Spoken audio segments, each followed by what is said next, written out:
from either of them. Exactly.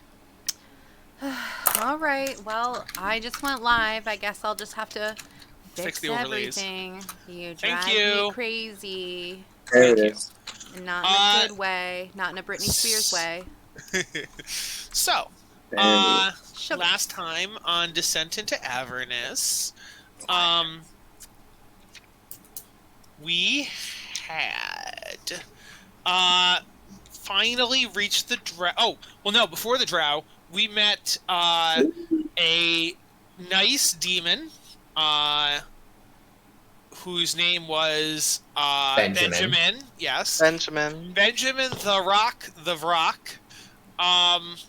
And he was having philosophical life questions about the meaning of life and if it's worthless or pointless, or if the unending battle between good and evil or evil and evil is worth it.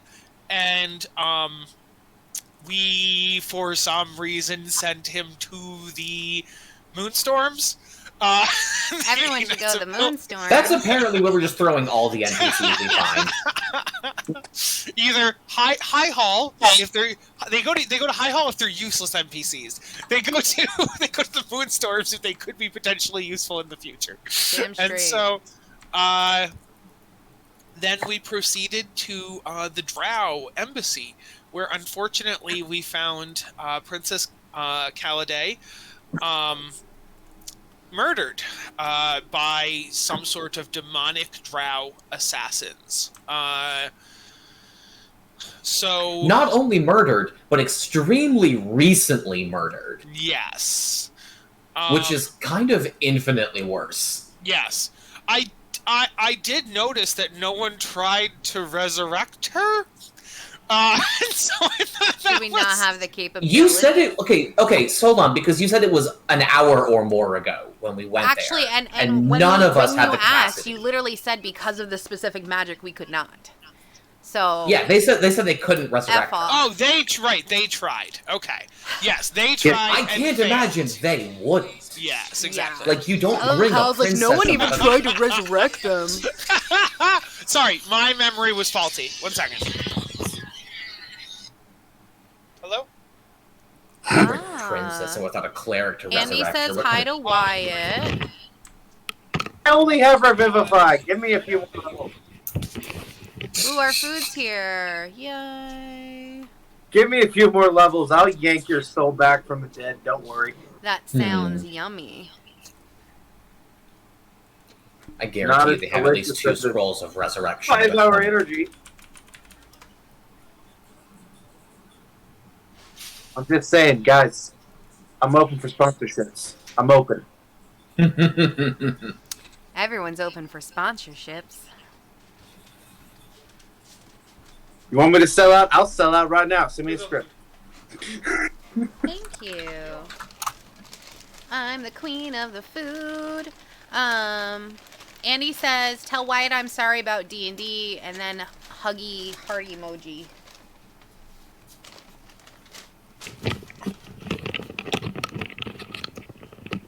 Did you hear me, Wyatt? Yes, M confusion.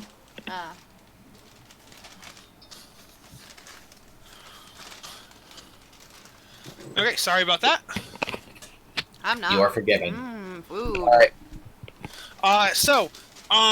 Yes, they had tried to revive her. It did not work. They then proceeded to oh shit. Yeah, that was the other thing. This one doesn't have to be a secret because the whole group was there. Azra, the one thing that they would have told you, and you can react to it. I'm sorry I forgot things. When it's not in the book, I have a notebook, and it's just a lot harder to keep track of. So I apologize, guys. Dude, there's 100,000 details you can keep track of. You're fine. So the one thing I would add, you might disagree with that when I tell you the sentence I forgot. They'd be like, Azra, it was the weirdest thing when we tried to revivify her. It was, yes, like the magic, the revivify wouldn't work, but also we got the sense that possibly she might have turned it down for some reason. she might have said no to the Revivify?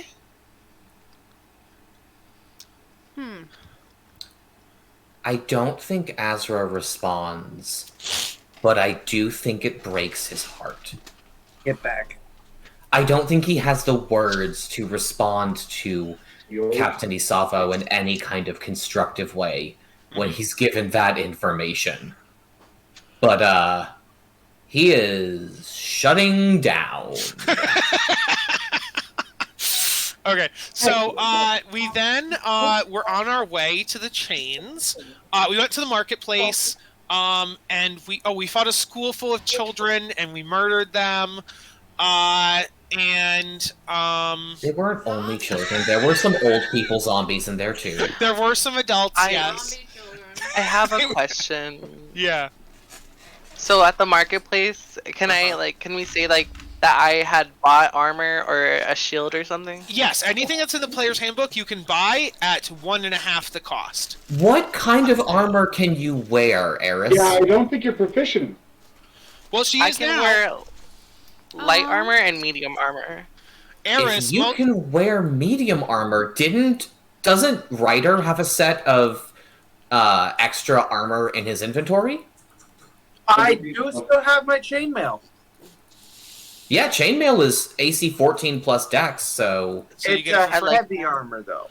So Oh, Max- chainmail's heavy armor. Oh, never mind then. Chainmail is one of the lowest heavy armors, yes. Mhm. Oh, can't never wear mind then, that. I'm sorry. I thought it was medium armor. But then It's yes, okay. and you can buy anything that has a gold value in the player's handbook or whatever for 1.5 the value. So find out what the armor you want costs, multiply that by 1.5, you can buy it. Oh, it's To answer chainmail, I Max's want question, Eris multiclassed into Blood Hunter in honor of Randolph. And so she Here, here. now has 1 level of Blood Hunter in addition to her sorcery. Okay.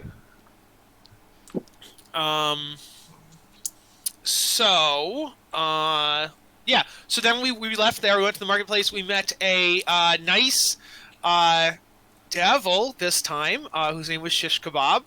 And he was eating a heart as we walked upon him. Luckily, a cow heart. He said he gave up on eating sapient beings a while ago.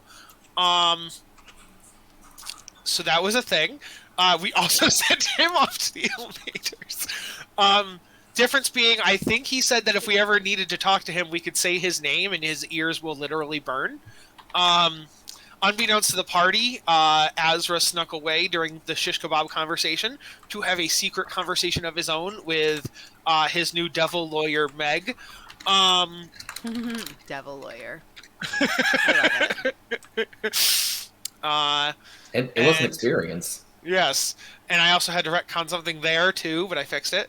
And then he came back to the party, and the shish kebab conversation continued. Shish kebab left, and you guys finally got to the chains. We went down the chains. The last retcon they already mentioned is you did not take your beasts of burden with you, unless they can fly.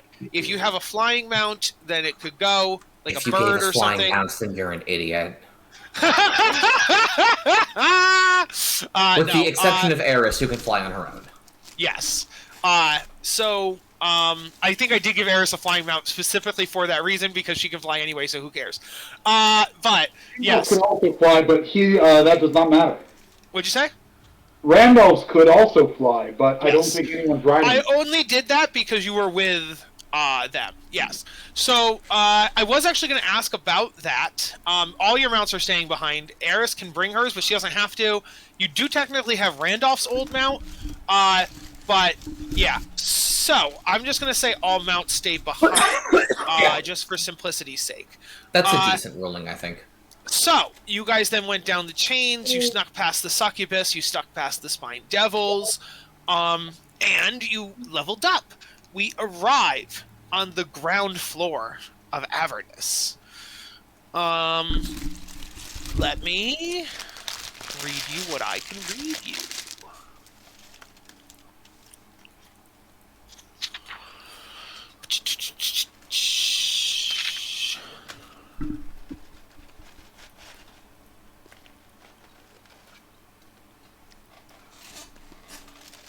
So, I'm going to roll a die for random encounters. But there should be something I can tell you about Avernus here. Where did it go? Okay. The hellscape of Avernus sits under hideous clouds that obscure the vault of the sky, from which the occasional meteor streaks before crashing into the ground. Ambient light continually swells up from just below the horizon as though lit by 9 setting suns. Yet no actual celestial bodies fill the sky. No sun, no moon, no stars. This constant twilight makes it difficult for the denizens of Avernus to track the passage of time. The atmosphere reeks of brimstone and burning tar, and hot gusts of wind shriek across the hellscape to scour the land below.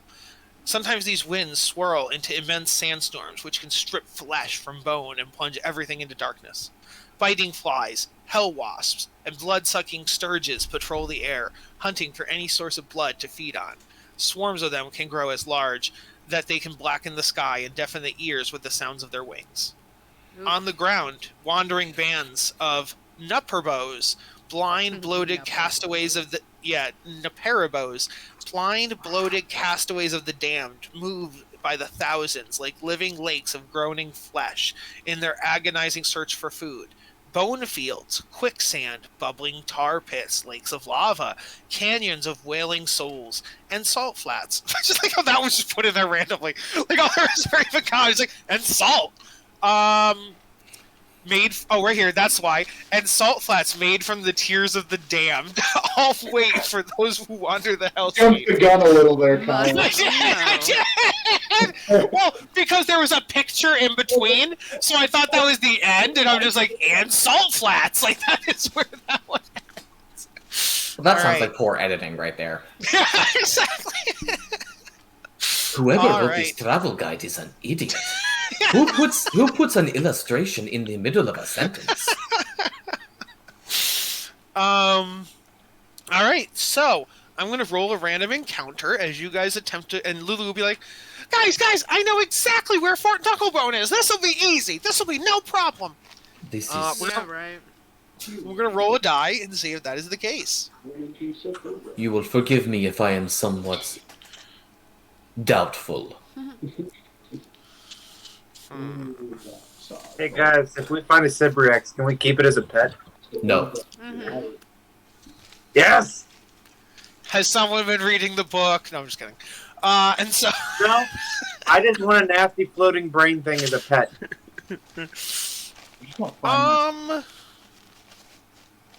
So this is out of character. There's 3 levels of ways to determine random encounters, and basically it's like, if you're going to somewhere you've never been, that's A. If you're going to somewhere you've been before, that's B. If you're going with a native guide, that's C. Lulu has been here before, but she's not a native, so that'd probably be B. I'm gonna go with B. That would be going somewhere you've been before, I would Yeah. say, because Yeah, even none though of the us are party native. hasn't, but even though the party hasn't been there before, she has. Okay, so let's do that. Yeah, she is guiding you, so let's do that.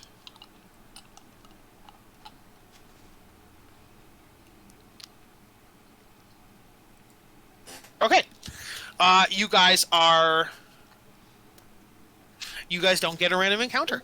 So, we arrive nice and safe in Fort Knucklebone. As you approach... the darkness. Yes. A fortified compound sits atop a low plateau that rises out of a crater-pocked landscape. At the center of the compound is a hill of rust-colored stones that resembles a hand clawing out of the ground, with gaps between the fingers. A jagged wall made of rock, bones, and metal debris surrounds this hand-shaped hill.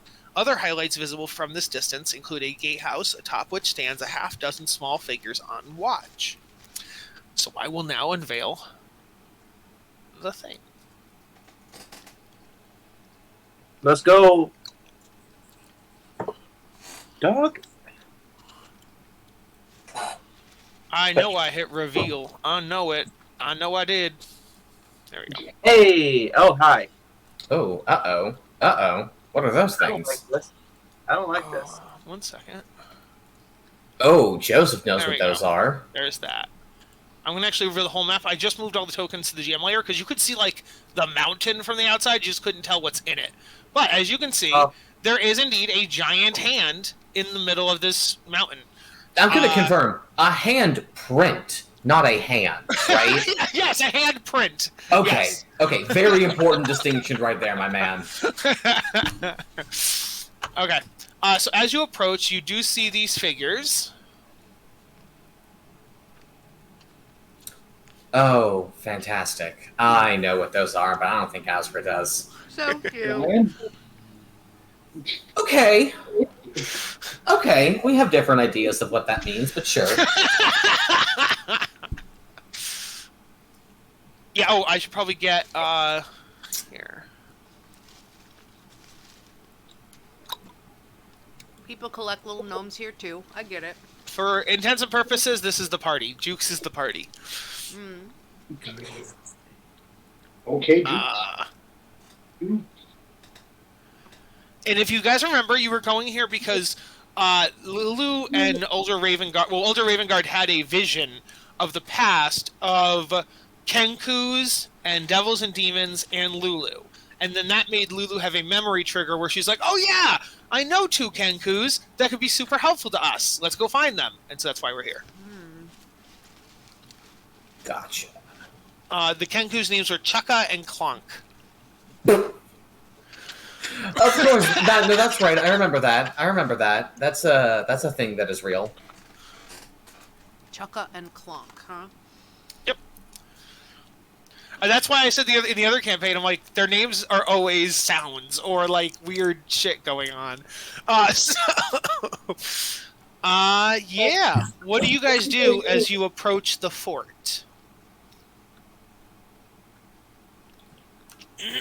So we can see these 6 creatures. Uh-huh. Can I make some kind of knowledge check to see if I know what they are? Sure. I'm gonna go... They're not very common on the material plane, I don't think so. But, yeah, we can do history, arcana, or religion. Cool. If you will allow me, I would like to guidance myself before I make this check. Sure. I love that. It's going to be history check. That's the only of those 3 that I'm any good at. It's going to be plus a d4. All right. I see that we're off on a good start this session. I don't think so. Make those checks, or Yeah, anyone can, yes. So one of them was Arcana, right? Before. Yes. I saw history. Ooh. Oh, thank God. Nice. I have a question. No, Yeah, not what's up, Greg? Yeah. Never mind. I just saw Romeo's. I don't need to do anything. Okay. Yeah, both Romeo and Ryder. So on Ryder's history, you've heard like myths and legends of these little mischievous. They're people sometimes describe them as gnomes, but they're not actually gnomes because they're infernal. Let's go with infernal gnomes. That's what you would think of on a history check. On both an arcana and a history, you would know them to be red caps. Ugh. Little mischievous infernal creatures. Let me see if there's anything else I can give you. Okay, they are actually. Juniper might know a little bit, but not. I don't know. But they are homicidal fey creatures born of bloodlust. So that's a thing. Cool. Lovely. Do they see us? So it just seems that they're not going to be friendly. So as you approach, they see you and they be like, they just like, "What's the password?" Oh, dear. Bloodlust. Lulu, I don't suppose you know of any password, do you? No, I have no idea. Sorry. Well, that is a shame.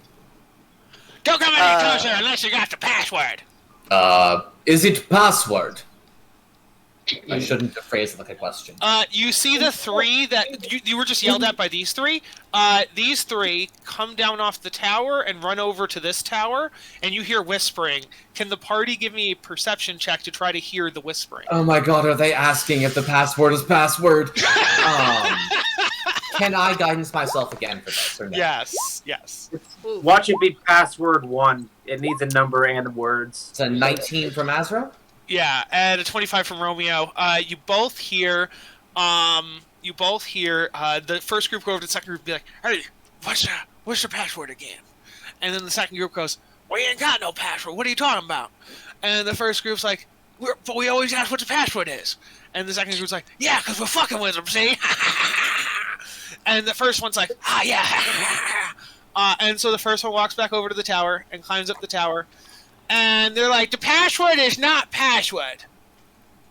I don't believe there is a password. No, there isn't a password. Are And you that going is in this tower? because We're and going that in is- this tower. that is because Azra is going to look at this group Yeah. and then say, that is because they over there don't think that you're smart enough to remember a password. 1 second. And so this group goes over to the other group. This is ridiculous. I just wanted to see if I can make them fight each other. Or they go over there. "Hey, those guys out there say that there is a password and you just don't trust us with it. Or that, like, we can't remember no password. Is there a password?" And the second group goes, "No, there is no password. We never had a password. We never will have a password. They're There is no lying to password." you. There is a password. Give me deception check, please. Lovely. Lovely. Wait. I'm pushing my luck here, but can I guidance myself? Fantastic. Harris, what are you That's gonna be a Oh my nat 20, my gosh. friend. Great, what were you gonna Oh say? my god. I was Right? gonna morph into one of them, but I don't think I want to anymore. That's a nat 20 plus 1 Yeah. is a 24. Yeah. On a nat 20, that lie is so good, Group B also says, "Huh." Well, Group B will be like, "See? There's definitely a password." And then the first group will be like, the second group will be like, "Huh, maybe there is a password. Should we go talk to Mad Maggie and find out if there's a password?" And they're like, yeah, let's go do that. And all 6 wander off from the gate to go talk to the boss and find out if there's a password. And so, Well, this seems opportune. Well, my intention was to make them kill each other, but they seemed oddly disinclined to do that. But this works just as well. if you hadn't gotten a nat 20, they would have fought each other. But on a nat 20, your lie worked on the second group too, and they're like, "Yeah, there's a password." And so, Incredible. Amazing. Absolutely. I guess we walk in. Is the gate unlocked? check it. Why don't you give me investigation to check out the gate? Sure. I will say, Ryder, Azra looks equally surprised that worked. So my Echo can fly over the gate, and Yeah. I could always switch places with her and then unlock Uh-huh. it if need be. That's true. On Oh, a the gate is 16 closed and locked? Yeah, on a 16, the gate is indeed locked and closed, but Juniper does that. Juniper sends Wispa in, then does her transportation, and then she flips the lever, and the gate opens. So now you have an unlocked open gate in front of you. Amazing. Hell yeah. God damn, Juniper, alright. We enter in. Alright, we're here. Let's get the party started. The first thing you guys see, let me start taking some of this stuff from the GM layer and moving it back. Because now you can see stuff now that you're in. Hi, please tell me that thing isn't operational.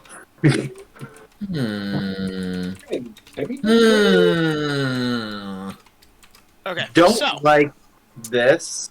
as you walk in, you see the first thing you see on your right is 2 Kenku. Looks like this. Oh, that seems to match the description of Clink and Clonk and Clunk or whatever. The Kenku on the left is a hottie.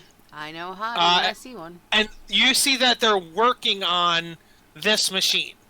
It looks like it's run down. It's not quite operational. Freaking They're working on rad. it like mechanics. They're I'm working- gonna stop you right here because Yeah. didn't you say that the Red House going to talk to a Mad Maggie? They are going to talk to a Mad Maggie. Okay. Does a JD know Mad Maggie out of character? JD knows Mad Max is a thing, and Oh, that's yeah. just female Mad Max.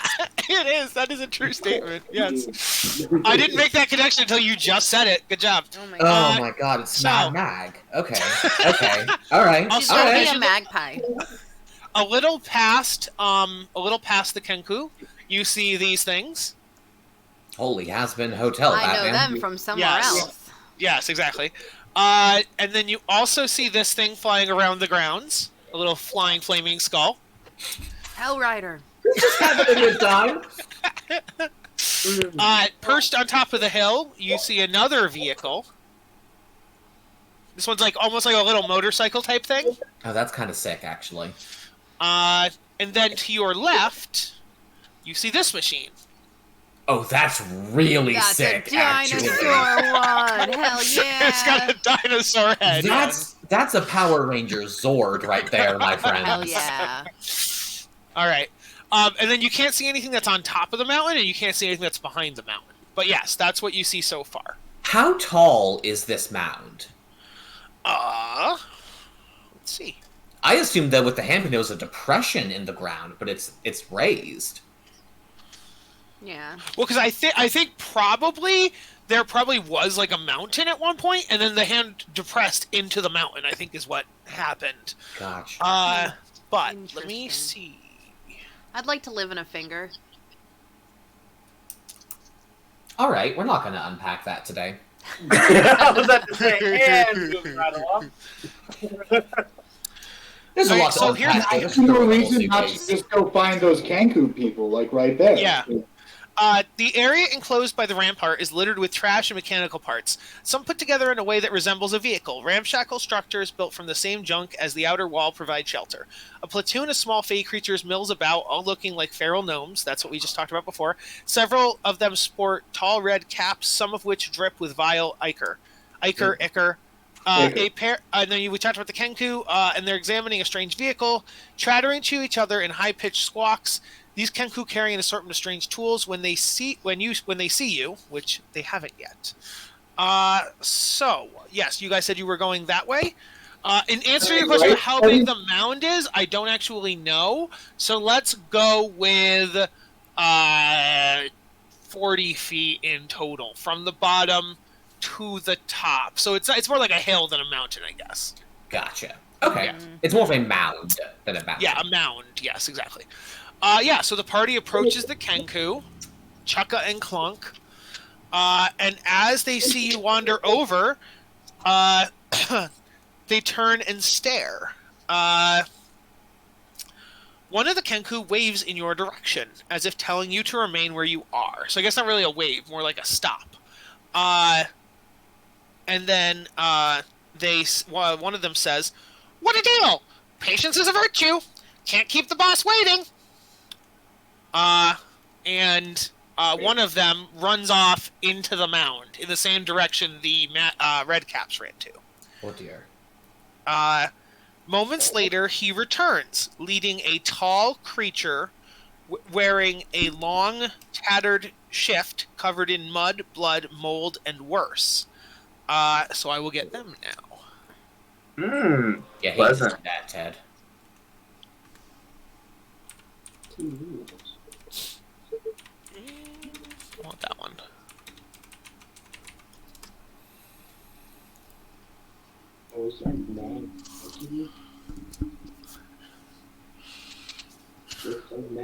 Well, she looks quite mad. Not as She cute looks as like- I would have liked her. And she looks like a Maggie. And so Does she though? moments later he returns, leading I said that. The hag's eyes seem to move independently of each other as she approaches, her straggly brown hair hanging in front of them. Resting on each shoulder are red-eyed ravens that scrutinize your group. Behind her, a hulking creature built of disparate fiendish parts trudges, moaning and hopping as it walks. I will now unveil that.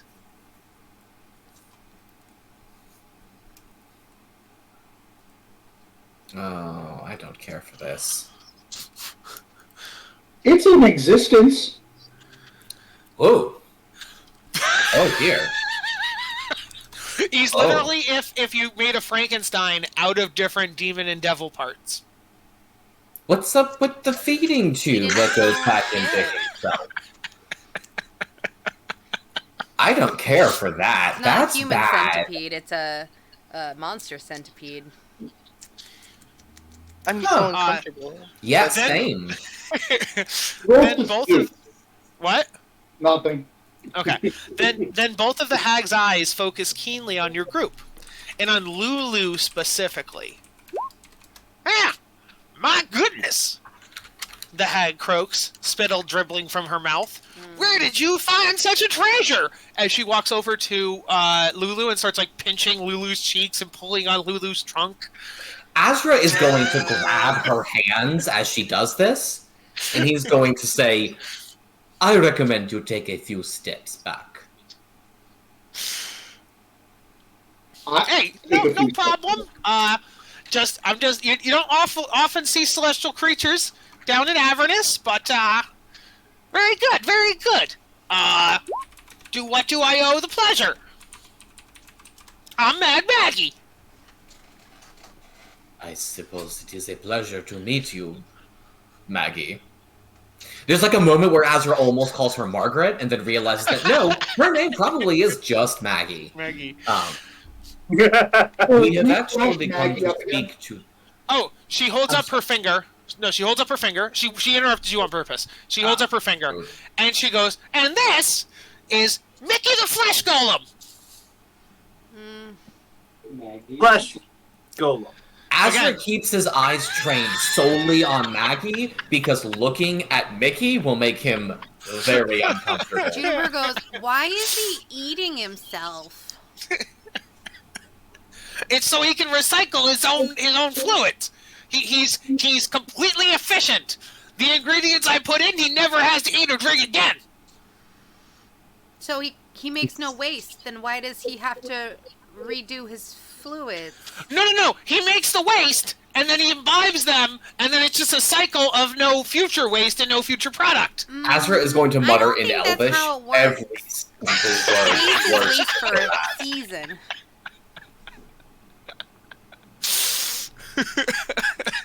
Can you full screen Maggie again, please? Yeah.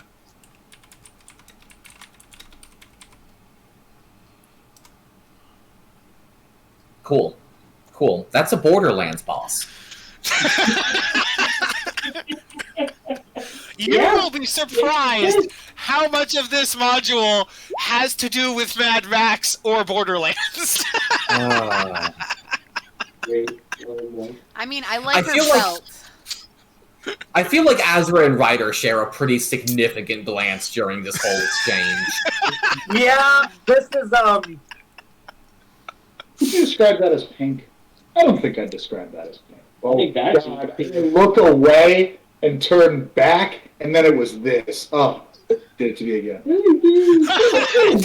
I wouldn't call that pink. More of a faded burgundy. It's like a fleshy. It's like a reddy fleshy. It's so funny you're having this conversation because when I had described the pink to you when I said that last session, I actually hadn't had a final token. I had some picked out, and so I was showing Jess. I'm like, I'm not gonna tell you which one I'm gonna pick, but like of these 8, which one is, and then she's like, that's a purple, that's a red. I'm like, no, those are pink. And she's like, no, none those of are them were purple. pink. And so it was a whole thing. Pink comes in many What? shades. It's definitely a fleshy color with pink tones, though, and wings. So it makes me a little on edge. Oh yeah, so Azra, keep talking now that she's done interrupting you. Lovely. Real quick, Kyle, out of game, I'm sorry. Yeah. Can you remind me the context for which we were looking for Chukka and Clonk? Chukka and Clonk were there at the time when Lulu and the unknown Hell Rider hid the sword of Zario. And so, ideally, Chukka and Clonk can help you find out where the sword of Zario is. Gotcha. Okay, and we have reason to believe that the sword is not currently within Zariel's possession. You know for a fact that Zario does not have the sword of Zario because she does not know where her previously loyal Hell Riders hid it before her fall. Or when she Gotcha. fell. Okay, Yeah. perfect. Thank you for the context. Yes. Azra is going to say, we were actually hoping to have a word with these individuals. And he will gesture to Chukka and Clonk. And he continues, we have no intention of taking up any of your time or attention. I'm sure you have things to be doing.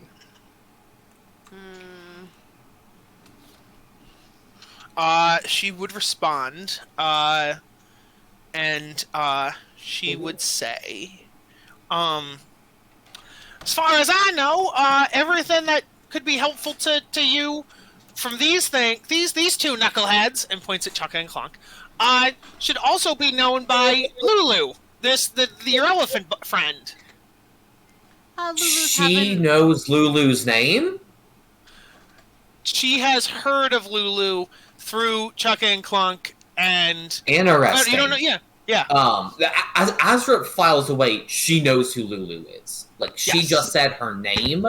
This is not just, ooh, this is some celestial you have with you. This is an, I know who this creature is and why she is valuable. Yes. So Azra will say, yes, but we believe there is value in outside perspectives.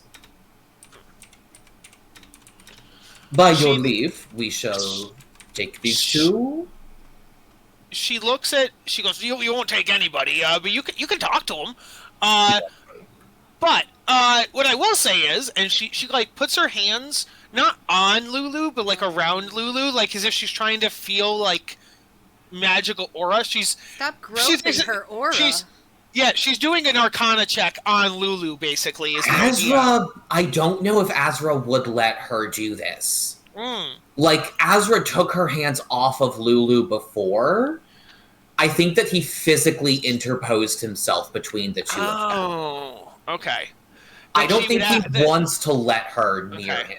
Then she would ask, like, I'll tell you what, you can talk to Chaka and Clonk if you just let me do, like, a real quick inspection on your elephant Lulu buddy. Just, like, a real quick, like aura magical, like, feel kind of I won't touch her, and I won't mess with her, just, like, a vibe check. Azra is going to look back at Lulu and try to get a read on... Try to get, like, her take on this situation. Lulu will be like, I've never met, Mad Maggie, but I know Chuck and Clonk are real nice, so if they're working for her, she must be on the good spectrum of devils, maybe? These are acceptable terms. Mad Maggie walks over to Lulu and goes, never met you before, but I've heard of ya, and you seem real special, just like Chaka and Clonk said. 1 second, and then she takes her hands. And then, while she's doing that, 2 other hands emerge from her stomach. Too many hands. And so now she has 4 hands that are just, like, orbiting Lulu. Too many hands. It's entirely too many hands. I don't care how fashionable her beetle belt is. Actually, it's so funny you mentioned that beetle belt. It's so funny, because I was just going to say something. The beetle belt rises up and starts sniffing Lulu. Like, it was flat, and then its snout rose up and starts, like, sniffing. As it does that, Azra turns to Juniper and he says, fashionable? Mad Maggie would say, it's fashionable and useful, don't you know? And as she does that, she goes, I'm sensing this here Hollyphant. Its memories have been kerjiggered. Kerjiggered. Is that right? Kerjiggered. That's quite a word there, friend. Yeah. You know, there has been an Lulu, do you unfortunate feel like your memories are not correct? Well, you guys actually know for a fact that Lulu lost. I just don't want to say it in front of her unless Lulu's okay with that. That's what that is about. And Lulu would be like, yeah, I can't remember nothing. I remember, like, 2 things. It's pretty crazy. Subterfuge has never been this creature's strong suit, I hear.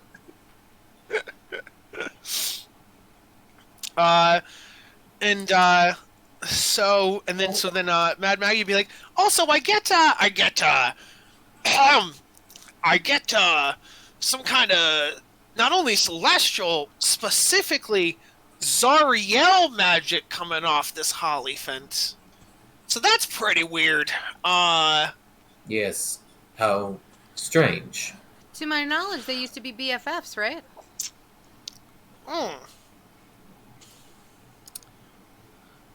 tell you what. We're not I giving can you probably- a piece of her. No, nothing like that. I can probably unjigger her memories. I can probably jigger some kind of spell, and then I can use that spell to jigger her memories, unjigger her memories. At what You price just- and what exactly do you have to do? Sorry, I heard Jess's question. Did Max or Wyatt say something? Yeah, I asked if I could roll insight, but then I just did it to make sure that she's telling the truth and isn't gonna like steal. Yeah, that 16 is she's telling the truth. Yes. And then what'd you say, Wyatt? Oh, I was just commenting. You really do enjoy that verb, don't you, friend? That's what you do. That's what it's called when your memories are all jiggered. That's the verb. That's the only verb I know. I think About at that. this point, For that everyone can subject. hear the gears in How my head kajiggering? grinding. Jiggering. Like, obviously, if you're jogging down a hill, that's jogging. And if you're, like, riding a vehicle, that's riding. But when you're talking about memories, it's jiggering and jiggering. Yeah, y'all Moving can on. Moving No, y'all Ryder can was saying hear the something. gears No. grinding in my She head. said, no, Kyla said, she's like, moving on. No, but Ryder, what'd you say? What'd you say, Ryder? Yeah, no, at this point, I'm just standing there, gears grinding, no oil in the machine. Say, what about my I was question? ready. I thought I was ready for hell, but I wasn't ready for this. You weren't ready for Mad Maggie. So she says, she's like, I would just need to gather some supplies for the ritual of memory unlocking. Oh, great! There's already a ritual. Yeah, it's an Unkajigger ritual. Huh? Every time she says that, I can feel Ryder dying a little bit more inside. So, I know my insight makes me believe her, but I still don't believe her. Somehow, I really think What exactly do you have to do to get her memories back, or unkajiggered, as you say? You don't have to fiddle in with her mind or anything, right? Like,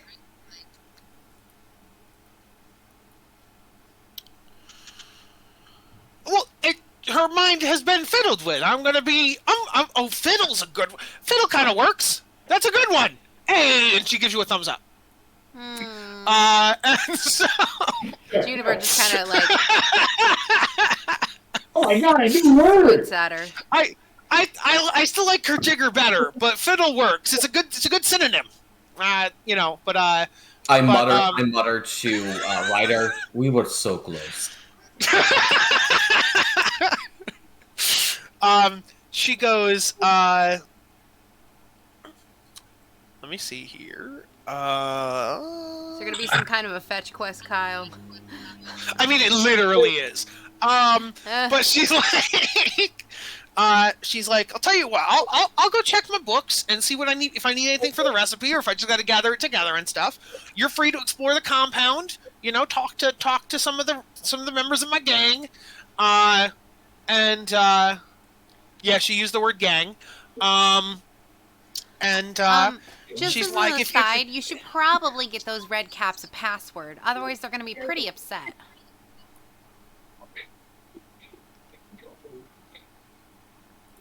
Yeah, they came to me asking about a password, and I didn't quite understand why they were asking about it. We've never had a password, but yeah, I guess we could get one. You notice her writing down on a piece of paper? Does anyone want to give me a perception check to see what she writes down? Like, I have to. I don't need the perception. Azra is definitely overcome by that horrendous creature behind her. Mickey the Flesh Golem? Yeah, I just keep staring in revulsion. It's like a car wreck. I can't look away. Ryder, you think the password is fiddle. Azra, you think the password is password. But yes, Juniper and Romeo, you and Eris too. You guys see her write down Kurjigger 123, Kurjigger 666.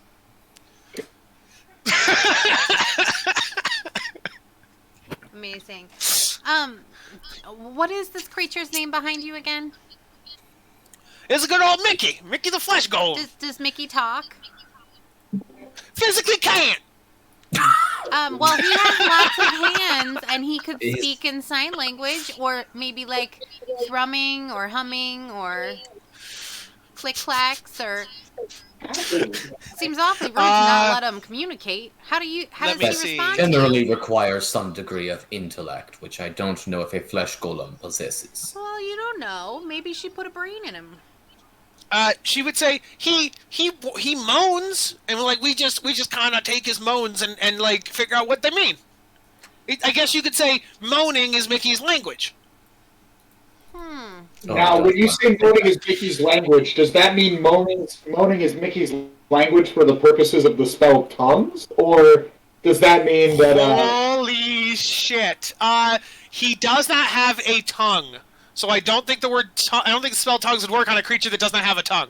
No, well, he might have a tongue. It is ability to understand any spoken language I hear. So does moaning count as a language? That's a ruling you have painted yourself into, my man. Let me look up the Flesh Golem stat block. 1 second. It fucking moans? And the fact Mickey's just going... Yeah, yes. Sometimes they're happy moans, sometimes they're sad moans. You might hear like a chuckle. Yeah, like a laugh is like a... Okay, Kyle, in my head, it doesn't work because tongue specifies a spoken language. Moaning is not speaking words, but I'll throw my shot out there. No, yeah. The Flesh Golem says, understands all languages of its creator, but cannot speak. So he understands Common, Infernal, etc., whatever Mad Maggie knows, but he cannot speak himself. I like to think he's secretly behind her back learned how to like click clack in Morse code, and like he just doesn't talk to her because she didn't let him speak when she clearly could have made him able to. The issue is that he can't teach anyone the Morse code that he created, so he still can't speak to anyone. Yes, he exactly. He could just moan in Morse code. It's like a dot would be like a Okay, we have definitely spent too long on this bit. Never enough time. Strongly disagree. Let's figure this out. We're gonna talk to him. I will tell you that, JD, the book suggests you talk to Mickey. So I will say you are spending just the right amount of time figuring out how to talk to Mickey. So this is a good path. Okay, well then none of this needs to happen. Eros just casts message and he can speak telepathically. I don't have message. I'll cast message at him. Yeah. Hey Mickey, you're so fine. You're so fine, you blow my mind. Oh my mind. Hey, Mickey. Wait, I have a question. Make him yours? Is message telepathic? Because when I remember I read it, it was like they speak the response in a whisper that no one else can hear. It is a whisper. Yeah, You're absolutely right. Yeah. Yeah. What we Never can mind. do, my idea Can he write? You would need literal telepathy. He does not. I don't think he has the intelligence to write. He is too dumb to write. How dare What if we tell him blink twice for yes, blink once for no? We could do that, absolutely. You could also do that with moan. Like moan. Why do you want him to moan so much, He Kyle? doesn't need to be moaning, though. He can be quiet. I want claps. Just enjoy his continuous stream of excrement. No, that's not the question I want to ask. I don't want to think about that, as a matter of fact.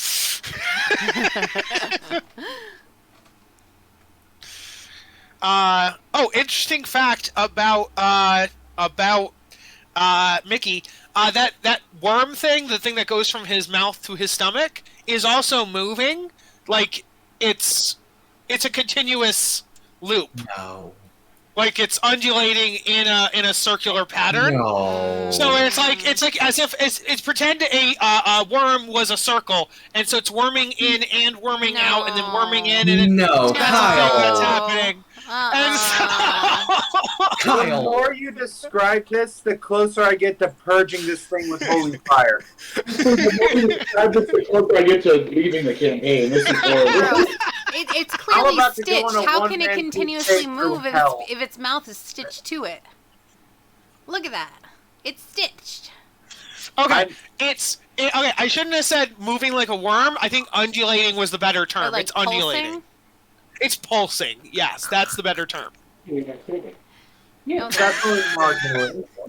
But it's pulsing into his mouth and then pulsing like out of the hole in his stomach. It can't do that. Pulsing I is like beg this. of you to allow us to go speak to Chuck and Klonka so that we can advance this goddamn storyline. Yes. I want to get out of this camp. So, Maggie, Guys, we were so Maggie- late today. This is exactly what we should be spending all our time on. So Maggie's gonna walk away, and she's gonna leave Mickey out here.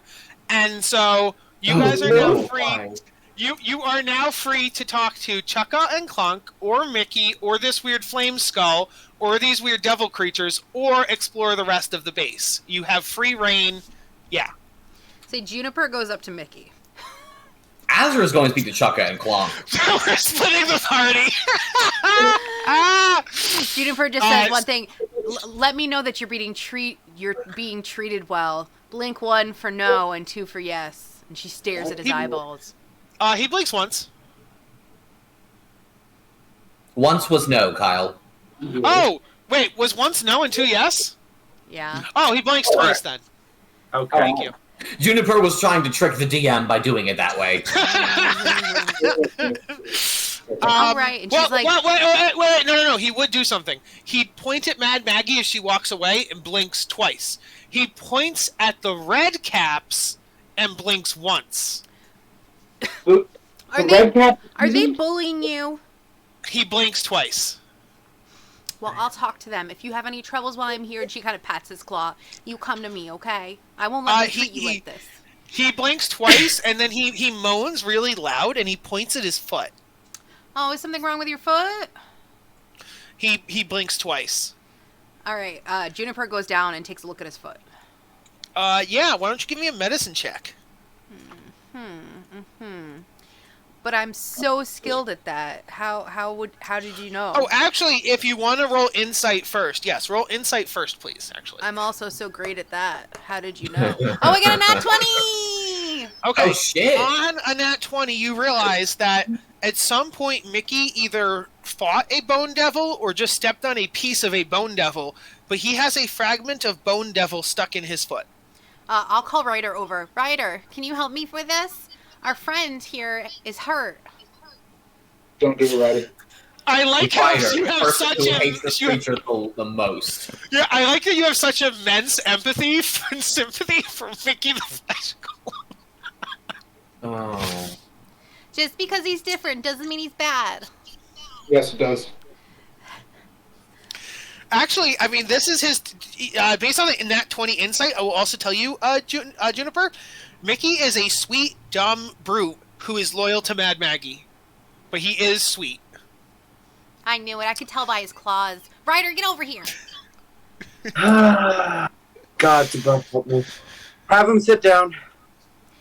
Say, Mickey. Azra gives Ryder a very sympathetic look as he goes over.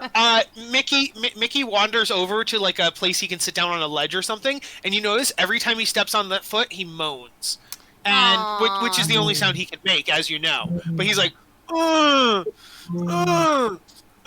every foot. And so Poor Mickey. he sits down, and then Ryder, please give me a medicine check. I will let you do it with advantage because Juniper is helping you.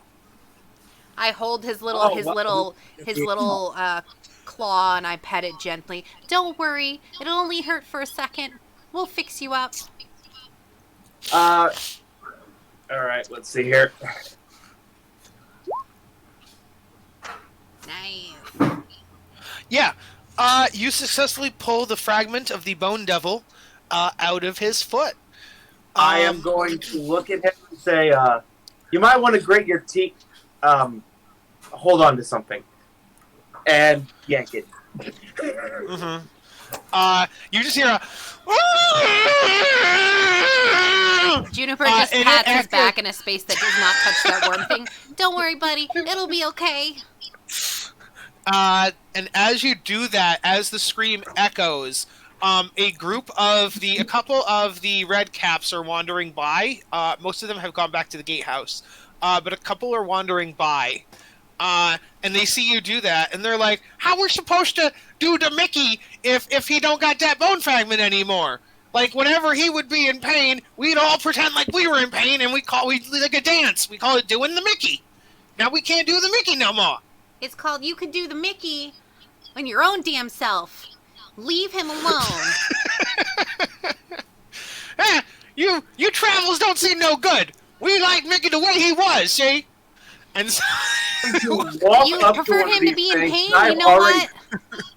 Wait, Ryder's doing a thing. Alone. Yeah, wait. What'd you say, Wyatt? I am going to walk up to one of these things. I have had enough of this bullshit camp already. I am going to crouch down to its height, and I'm going to start to speak. Okay. Now, you listen here, you little reprobate. I have been here too long. I have lost close friends, and I am on the verge of losing my patience. Unless you want to be the next stain on my armor, I suggest you get back to your post. You leave our friend alone. You lost friends, and now you're gonna lose patience? Maybe you should stop losing stuff and go find them. How would you like to not have any tongue and not be able to speak? I am debating so hard right now if this is going to be worth it.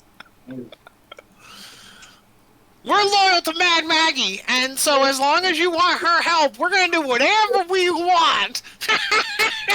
All right, well, maybe we should tell Mad Maggie that you're treating our friend badly. I bet she wouldn't be too happy with you then. Maybe we can shove this bone claw, right into your foot.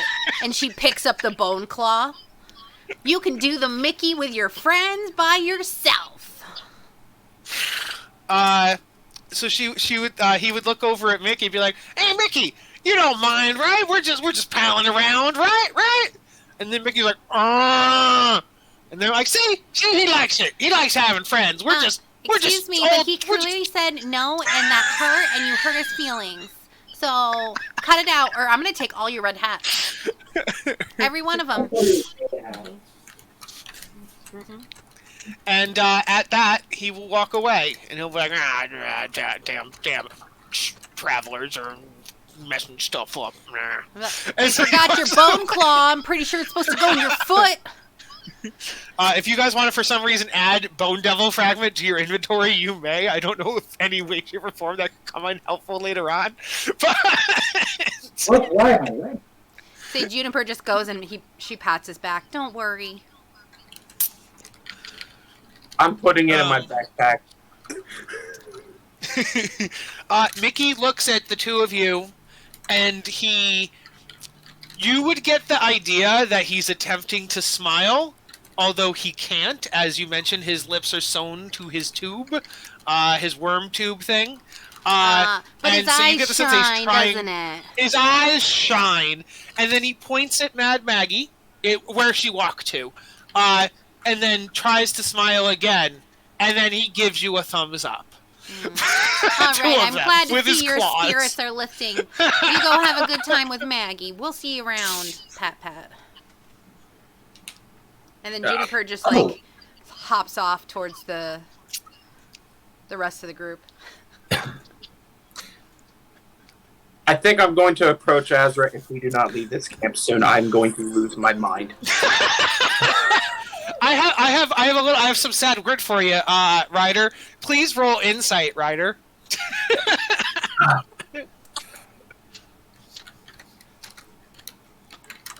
She probably loves those fucking red caps. Piece of shit. Yeah, at 21, you get the feeling that all of Avernus is like this. So leaving the camp will not help. But in my head, it'll keep me from killing that thing and ruining any deal we have. All right, so that was the Mickey portion. Good job. While they're doing that, yes, we cut over to the team that's talking to Chuck and Clunk. So, yeah, they'd look at Lulu and they'd be like, "Long time no see. Long time no see." So you remember her. This is good. An elephant never forgets. Except when they do. Unfortunately, an elephant does rather forget in this case. I am hoping perhaps that I might have more luck with a pair of Kenku. We're trying to find something. It is, and Az's going to lower his voice as he says this. It is my understanding that you were present, along with Lulu, when a particular sword changed hands. I'm waiting to see any kind of sign of recognition from them. They nod. They nod. Do you know where this sword is now? They shrug and they go, "Probably want a cracker." Ah, yes. I scratch your back. You scratch mine. Yes, I suppose that is. Out of character, I don't know if you guys know this. Kenku can only speak in phrases, so that's what's going on. Overheard. I don't know if Azra. Well, Azra has his profession in history. I feel like he probably knows that. Ooh, you know what? Do Kenku like shiny things? Yeah. Yes. Very much. Is that racist of Azra to ask? Azra is going to. So we have 9 amethysts in our party loot. Azra is going to hold up 2 of them and look for any sign of desire in the pair of them as he holds these up. Oh, you know what? He's shit at recognizing things in people. He should not be the one doing this. Oh well. It's too late. People person, so. What was that, Romeo? I said I'm right there with you, and I am a people person, so. Oh, thank God.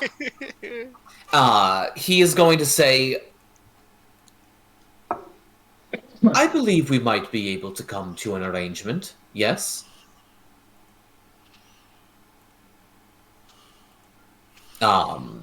He is going to hold out the pair of amethysts, gently roll them in his palm, as he says, this information could help a lot of people. And I believe could also help you. I can't imagine this is where the 2 of you expected to end up, is it? They would say... I don't think...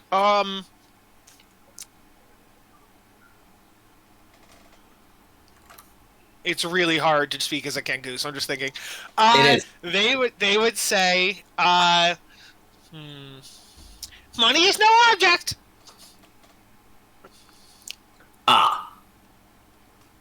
Azra They will would pocket the also. amethysts. I mean, they'll look at it and be like, "I'd buy that for $1." A pair of amethysts worth 50 gold pieces each, and they don't even give a shit. Okay, wow. I didn't even get to roll persuasion on that. There was nothing. Okay, That yeah. was them liking it, wasn't it? What? I thought that was them liking it. Oh, I thought that was them saying those are dime a dozen. They're saying that they don't care about that type of shiny thing. Because as they would say it, they'd be like, money's no object, and then they'd point at their vehicle they're trying to fix. And they'd say, one of them, they'd go like, fast cars and freedom! Did they listen to a country song? They listen to a country song, yes. Amazing. Cool. Love it. One of them be like, she don't work so good no more. Is there anything Is there anything that we can procure for you to help repair this in exchange for your information?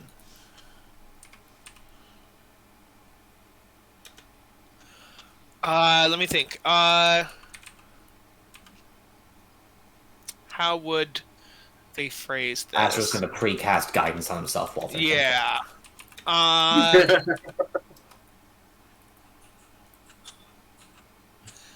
They would nod and say, I scratch your back, you scratch mine. Can can I reasonably infer that to mean they want my actual physical help fixing this bike? Yeah, Like, they want my hands? They want the party to somehow help fix this thing. Can Azra make some like an investigation check So we to can try to discern steal what's it. wrong with it? Yeah, it would be Arcana or Investigation. It's going to be investigation because I'm actually proficient in that one. Yes. And then plus a d4, it's going to be 23. Yeah. Unless Gallus... What was that? I'm going to assist. Oh, hell yeah. I guess I'm going to roll that again then to see if I get better. I did! 24. Gallus, I assume you're there as well if you want to be doing anything while we're talking? No. Not much. Okay, cool. So make sure that I wasn't, like, steamrolling over you. No, you're fine. Nah, screw him. Yeah, screw him. Wait. Yeah. Gallus is running around stealing I things. know. He's probably just napping with his eyes open like normal. I'll put you for things to feel. Azra, you find that there's a spiky gear that is interrupting the flow of infernal energy. So every time they press the gas on it that would chug the infernal energy around the machine into the cylinders and such, the spiky gear is blocking that flow. So if Is you the could gear remove... out of place, or should it not be in that position at all? This spiky gear is not of this machine. Gotcha. Is there space to remove it? Like, If would I you have to get- dismantle parts of the bike to get it out? Or is there enough space to get out if I can reach it? I would say if you do like a sleight of hand, you could probably remove it without messing up the rest of the machine. I'm gonna do you one better. Gallus, Okay. get your pretty little hands in here. How about a mage hand? Oh, that's okay. Yeah, that's yeah. Mage hand will work. Yeah. So you reach in, and the mage hand grabs it. You have a gear. It is spiky, and it seems to have its own type of energy. I am 100% detect magicking on that thing. Yeah. It has abyssal energy coming off of it. Do you want to give me a religion or arcana on the gear? I'm actually gonna hand it to... Do I know if Romeo has knowledge in Arcana or Religion, Max? Romeo, I mean, if you're influenced with the world, you would know that bards tend to have knowledge on everything. Romeo has also been doing a lot of Arcana checks, but even ignoring those two things, you would know that Romeo has Identify. Ah! So he's gonna say, Romeo, how knowledgeable are you in terms of magical artifacts? Knowledgeable in everything. I see. This seems to be cloaked in infernal energy. Would you give it a look over for me? Certainly. I will cast Identify on it, ritually if we have time. Yeah, that's fine. Okay. So while he's yes. doing that, then I'm going to turn back to Chuck and Clonk and say, that gear was blocking the flow of fuel in your vehicle. It should be clear now. Give it a try.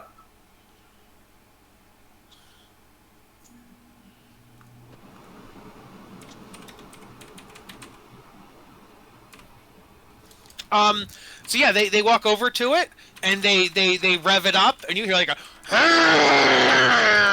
Oh, thanks, that's loud. And they look over at you and they'd be like, "Shines like a diamond, shines like a diamond." Oh, that's the noise it's supposed to make. Oh, I see. Can you Identify on your brain to see what it's close to? So as far as your Identify, this is a spike from it's a gear that's a made of spikes from a Hezru demon. Okay. Does it have any magical properties in of itself? I have to look up Hezru demon.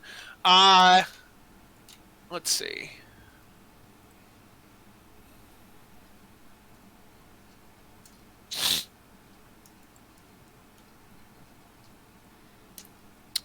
Oh, let's see.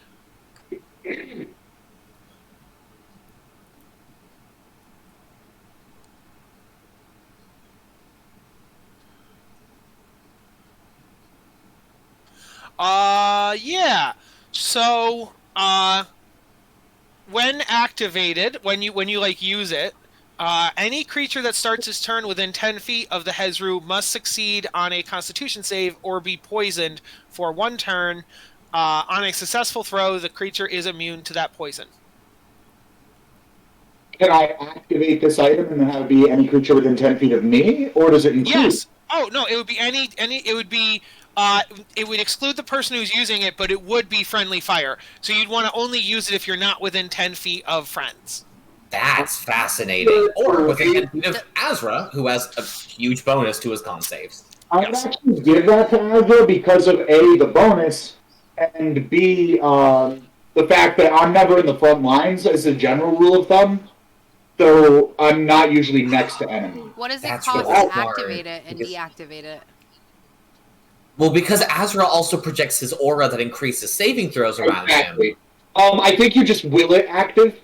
Yeah, It's like- it's. You just activate it. Is it an action to do it?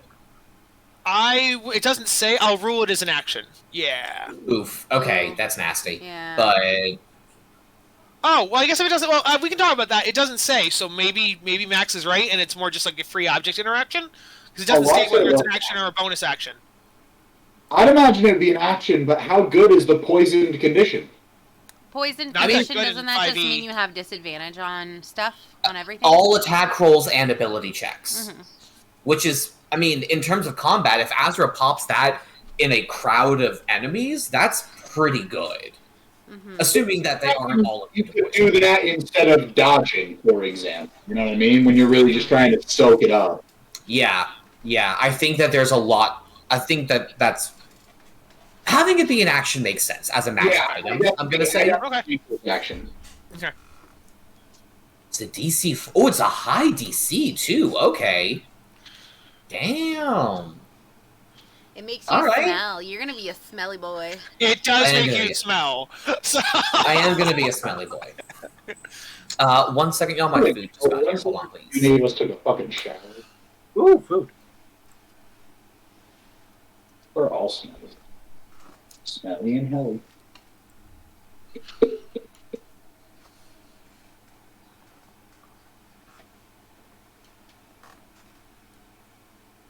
Yeah. Boop. Remind me before the end of the night. So while he's Um, gone, did I indeed sharpen and paint Mickey's claws? yes, 100%. Yes. Hopefully, it don't. And then, so that's that. So as you fix it, they turn the machine back off. They say, shines bright like a diamond. And I do believe they, this your back scratched. Yes.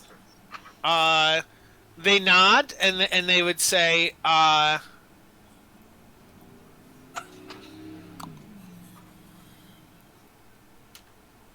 What do they say, Kyle? yeah. They don't have to only speak in sayings. They can just repeat what other people have said to them in the past. Yeah, well, it has to be in the exact sentence. So No, it it can't be doesn't. like it's. As far as I know, it does. It has to be exact phrases of the sentences. No, that's how That they is learn. correct. Well, Kenku cannot like create new sentences of their own. They Yes. have to use sentences they've heard before.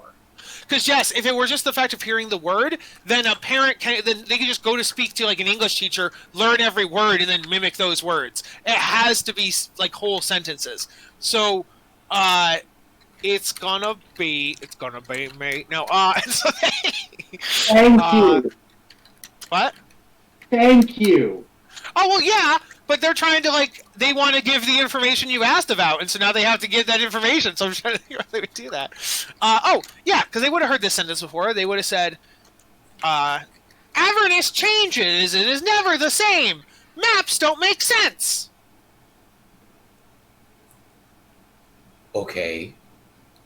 This is not new information for us. Yeah. Oh, but it means that you don't know where the sword is? If we hide it here, when Avernus changes, they'll never be able to find it because Avernus is always changing. Okay. Thanks, I hate Do it. we have a map of Avernus, useless as it is. Yeah. he is going to pull out the map and say, "Is there a landmark by which we can find it?" Just point on the map. You don't have to Avernus speak. is always changing. It's I never know. the same. Is there a way that you can find something even though the map is changing? Because you. Oh, Juniper's put here it- now. Yeah, Juniper, you were actually still with Mickey, I believe. You and Well, I Ryder. did say I was Oh, yeah. eventually coming over, but. Yes. You can come over now. Yeah, that's fine. You can come over now. Actually, you're right. On the max, it clearly says Cibriex. So, Ryder, you know there's a Cibriex here somewhere because it's on the map. Okay.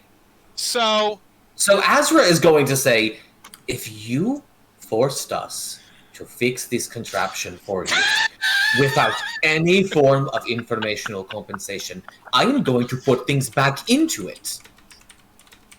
and so then they say, "You two, Kenku, you can't tell anybody anything, and you won't know anything, so it's fine." Azra just stares at them. Wait, who? They just repeated a sentence that somebody clearly said to them as Yeah, they've What done that the a couple hell? times now. This is the second time they've done that. Yeah. Yes. What is the name of the person who said that sentence to you? You must be able to repeat a name. I don't think they knew their name. They would just say like they would say I'm a Hell Rider, and I'm a Hell Rider, and this is Lulu. I'm a Hell Rider, and this is Lulu. Where is the person who said that to you? Avernus is always different and never the same twice. Azra is going to take an arrowhead from his quiver, and he is going to put it in the bike and mage hand it deep within the bowels of that bike. They're not being difficult. They just actually can't tell you much. They still forced a task out of us for no information. Wait. They're gonna say. They're gonna look at you as you go. You're about to do. They'll say, "I scratch your back. You scratch mine." You are clearly stating you cannot scratch our backs. No, they point over at Mad Maggie's tent, and they say, So it's literally just that we need to fix Lulu's map. We're going to do whether or not these Kenku help us. Well, no. They'll say something when they point over at Mad Maggie's tent, and they'll say, "She'd help you once. Now she'll help you twice." Oh! It wasn't from you who we were taking the favor. It was from her. Favors come in many forms. So now we have two favors from Mad Maggie. Because Okay. I think at this point Azra looks over and like sees Juniper and Ryder with Mickey, Ryder. and he says, Yeah. "Ah, if we indebt the gang to us, we indebt its leader." Mad Maggie, loyal to gang.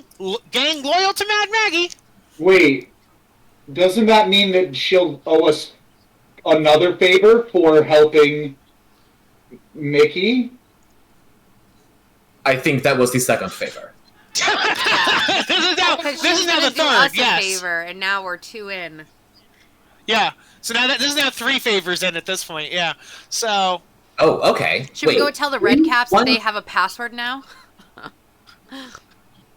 So wait, one favor for the Kenku, one favor for Mickey. Who's the Uh-huh. third favor from? oh, she was gonna help you with Lulu just out of curiosity and just help you. So Oh, that's Lulu true. one was free. Now you're two in debt. Bye. Gotcha. Okay, okay. I like this. so- I like this. I refuse to talk to those little bastards. Azra's gonna look up and see the other individuals milling around the camp, and he's gonna say, "We might not have to deal with them in any way. There are other people here."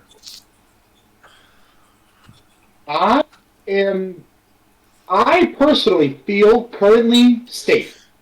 I don't feel like we are currently in a threatening atmosphere. They won't screw with us because they want stuff from us, even if they were malicious in the first place, and they don't seem it to me. I want a favor for Romeo that I don't personally feel like I'm taking away from the group's favors if I take. So I'm going to go try and help somebody else.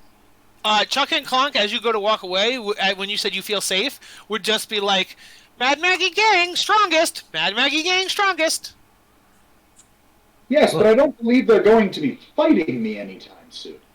Oh, no. What they meant, so they'll rephrase that. They'll be like, Infernal warlords, fear Mad Maggie! Oh, meaning they're enforcing that while we're in Mad Maggie's camp, we are safe, even from the outside. Alternately, that if we earn her displeasure, then we are in a great deal of trouble. Yes, but I know Dimension Door. Anyway, and I walk... Tell me where you want to go. Are you heading towards the Flame Skull or these two devil creatures? Two devil creatures, because the Flame Skull seems scary. You walk over to these two creatures, and they look over, and let me just see here. They look over and they'd be like, the girl would be like, hi!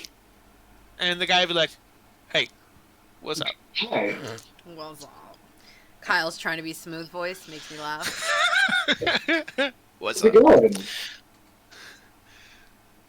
It's good. What's up with you? Honestly, I'm just kind of here to help out the gang. Do you guys have any problems that need fixing? Not many. Living with Mad Maggie's been pretty cool, pretty chill. We used to serve a pit fiend, and you'd be like, oh wait, sorry, let me introduce. This is, and she'd go, I'm Pins, and he'd be like, and I'm Needles. My name is Romeo Reynolds. Their names are Pins and Needles. Yes. I got it. Woof. I didn't come up with that. This is in the book, y'all. And so Their humor is almost as bad as yours. I know, right? I really appreciate it. And so it makes my humor canon in the world. So when I make a bad joke, I'm like, yes, just as the author intended. And so and so they continue on and be like, yeah, that pit fiend was pretty mean, but worked out a deal with Mad Maggie, and we were sold to her, and we've liked it so much better since then. It's just, it's so good being here. You say you used to work for a pit fiend. What did you do for him?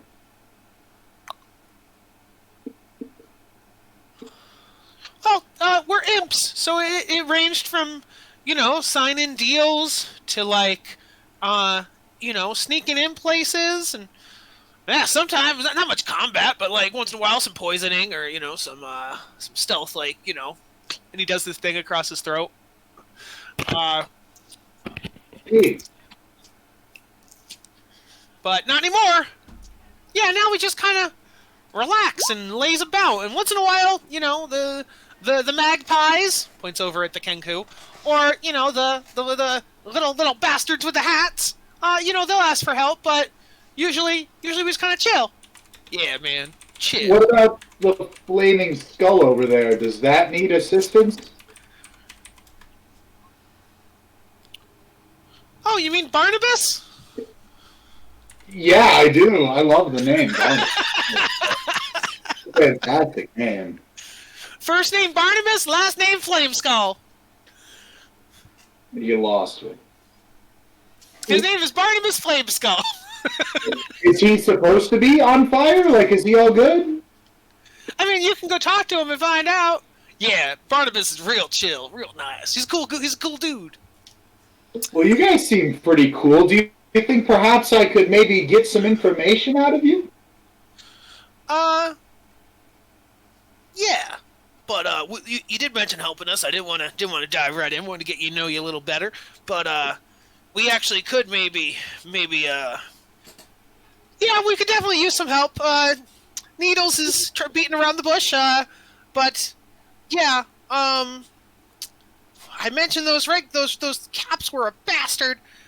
It's not actually the ones at the gate. Have you made yourselves around to the back yet? No, I have not.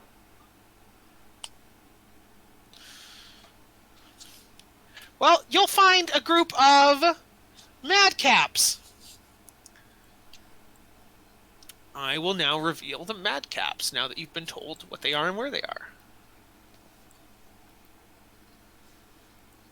And she'll describe what a madcap is.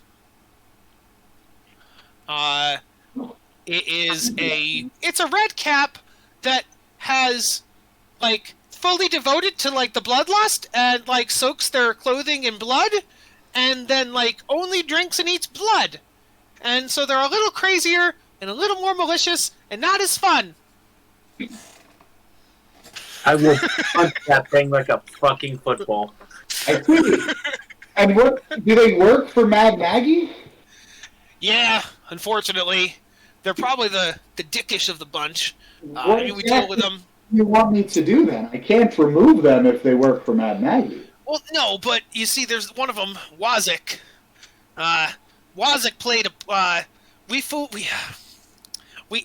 we played a prank on Wazik, and now he didn't like it. Yeah. Now we think they're plotting revenge. We don't want Mad Maggie to find out about, like, this little prank war that's going on, but because they've warned us not to mess with them, but they've also warned them not to mess with us. So yeah, if you could, like, stop the prank war we started, that'd be great.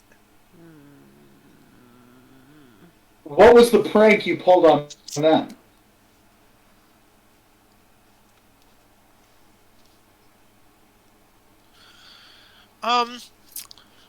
We replaced their blood with red paint. We took the blood and we replaced it with red paint, and they drank red paint, and they drowned all their clothes and their body and their hats in red paint. It was hilarious. I like it. Were you guys the last people to play a prank? Yeah. The thing is, it sounds like the next one might be getting more serious. It sounds like it's not going to be a prank. They mentioned maybe killing an elephant creature. What? Well, How is that a prank? that would be pranking Mad Maggie, not you.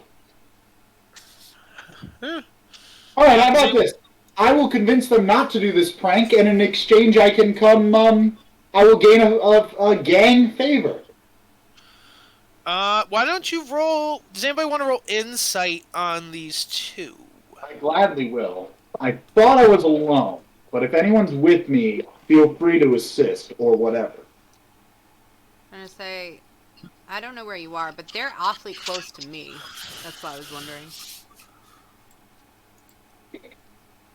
Oh, yeah, I think the whole party at this point is just down here with them. Let's see, what did you get on your roll? 14, probably good enough. Well, I'm gonna roll for them. Let's do that because it's fairly minimal. I feel like Romeo came to help me with my stuff. Could I reasonably have gone with him and given him the help action on his insight check? Oh yes, I think the party's now Didn't recombined. he say Unless you guys specifically split he up. wanted to go off on his own so that he could get his own... He said he thought he was alone. I said I wanted a favor that was specifically for Romeo, and then went off. If you wish to help me acquire Romeo's favor, that is, I'm not going to say no to help. I just didn't, I wanted to make sure that I had a favor that I had earned so I could ask about my son. If there's one person's life that we can save here in Avernus, Azra's going to try to do it. Then I will gladly take the advantage that you were offering with the help action. Although on an insight check? Can you help it? Maybe think, like, beware of imps' tails. Their tails tend to twitch to the left when they lie. Fair enough. How's the 24 sound? Yes. They fail. They were lying. What about? Look, details to the left. That's how you tell. The prank war is real. That part is real. But the part where they said that the mad caps were planning to kill an elephant, that part was the lie. Get back. Do you call them out on this? No. Okay. Them knowing that I know is them having information that they don't need that I could have and not them, you know? Okay. So they would just say... Okay, so how about I agree to stop them from killing the elephant, and then you owe me a favor?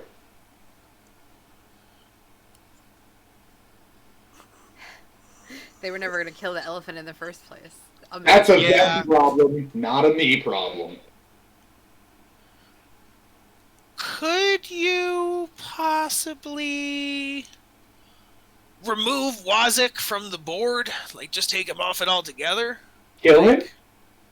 I mean, no one would notice, you know, like... if Wazik were to die, we promise to recommend Maggie help you even more. So you take Wazik away. One of Mad Maggie's subordinates in exchange for Mad Maggie's help, at least without Mad Maggie's permission. Well, it sounds like you're trying to avoid that. Well, no. If you do it sneaky like, and you just go and like make sure nobody sees you and make sure nobody knows, and then he just goes missing, no one knows what happened. Have you seen me? Do you look at this? I'm a loud boy. I do not have carrying an entire instrument. We did see that your party has a rogue. He's not really that useful, and he's not an assassin. He's more of a lock-picking. Can he not sneak? Can he not stab?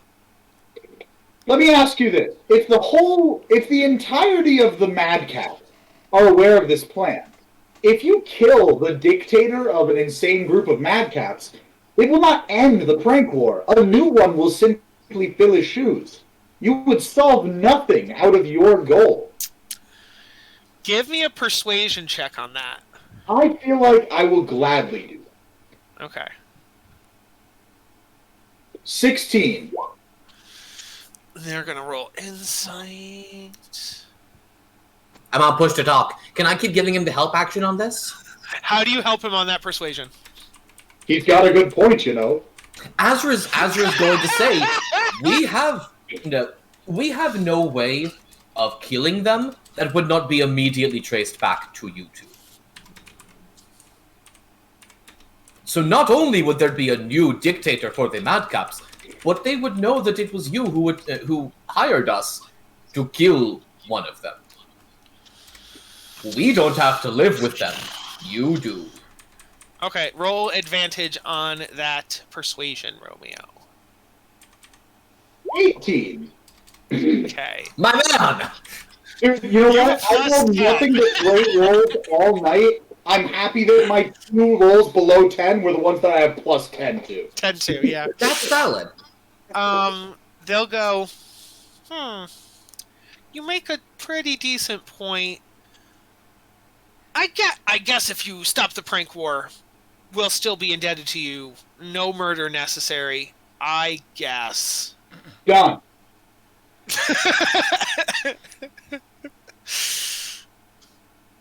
Come back to us when you've convinced them to stop the prank war, and we'll talk some more. Alrighty. I begin to walk towards the back of the camp. You have a plan for this, Romeo. What? He said, do you have a plan for this? Talk to them. Man to mob. You're aware that these are genocidal beings, yes? Yes, they drink blood. I'm not all that concerned. I think for the purpose of roleplay, we're going to run into 2 other characters on the way to the Madcaps. I'm going to say the whole party is with you because they're just wandering. You guys rerun into each other, walking around the camp kind of a thing. I know Juniper also expressed interest in Barnabas. Mm-hmm. Yeah. So that's on the way, so that's on the way. Barnabas. Exactly, yeah. Juniper might get there like a minute before you guys, but yes.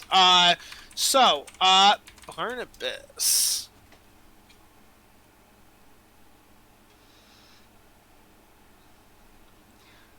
Hello! I saw you from over there while I was doing my new friend's claws. How are you doing?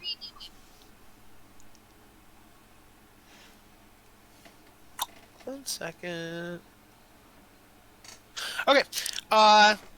You'd be like, hello. Who are you? My name is Juniper, and obviously you know my friend here. Doesn't Who's his that? claws look stunning? Oh, are you bringing Mickey around with you? Yeah.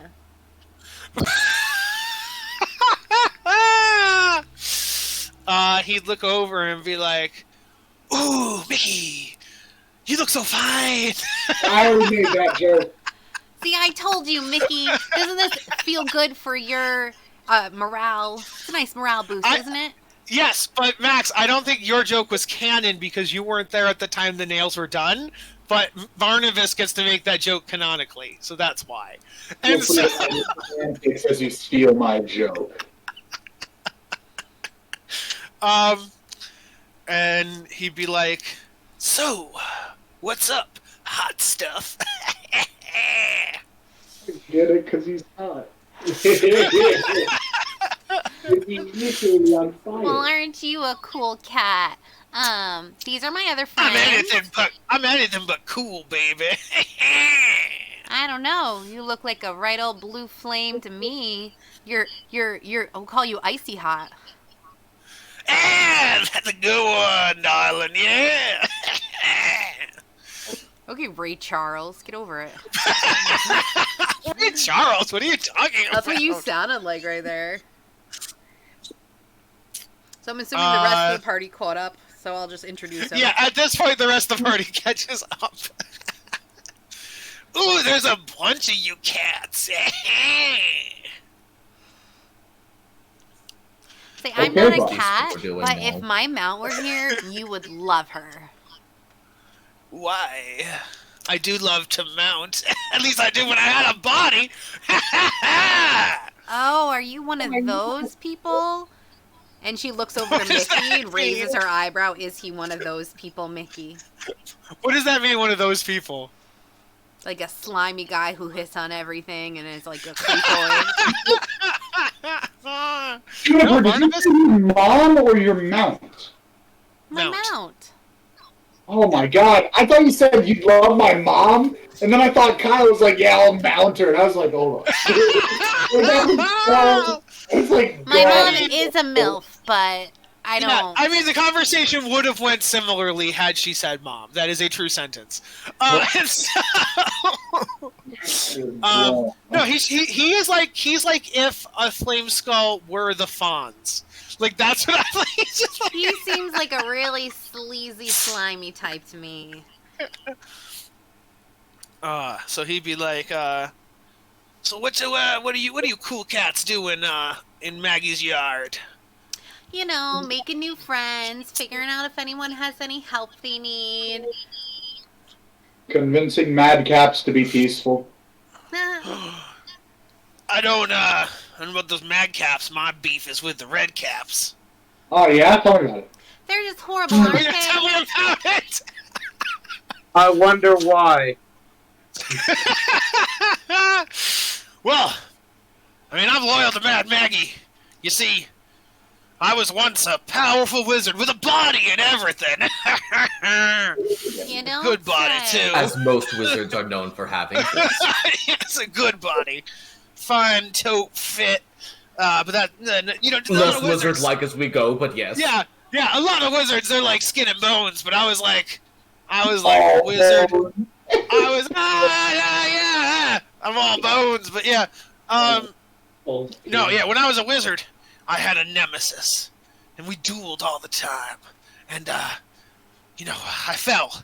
Not to him, but other causes. But smoking! But, and he goes,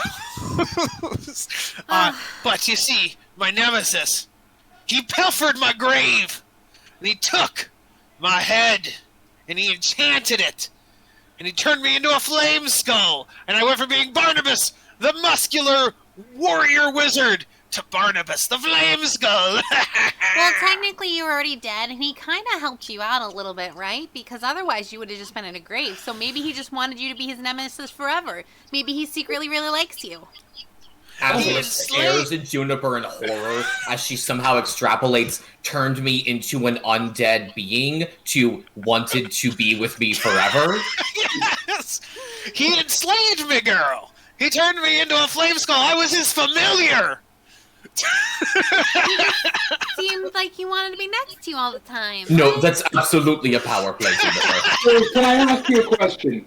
Then Yeah. you did not enjoy being a familiar and subsequently would never consider it as another alternative again.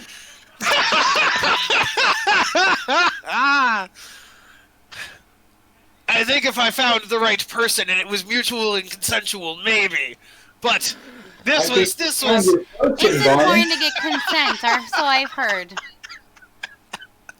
But I'll tell you what, I think Mad Maggie might be the one, because she went to my nemesis and she struck a bargain. And now I am part of her gang. Mm. So I earned my freedom, but now I'm one of her. But it's been fun. It's been a hell of a ride. So why do you not like the red caps anymore?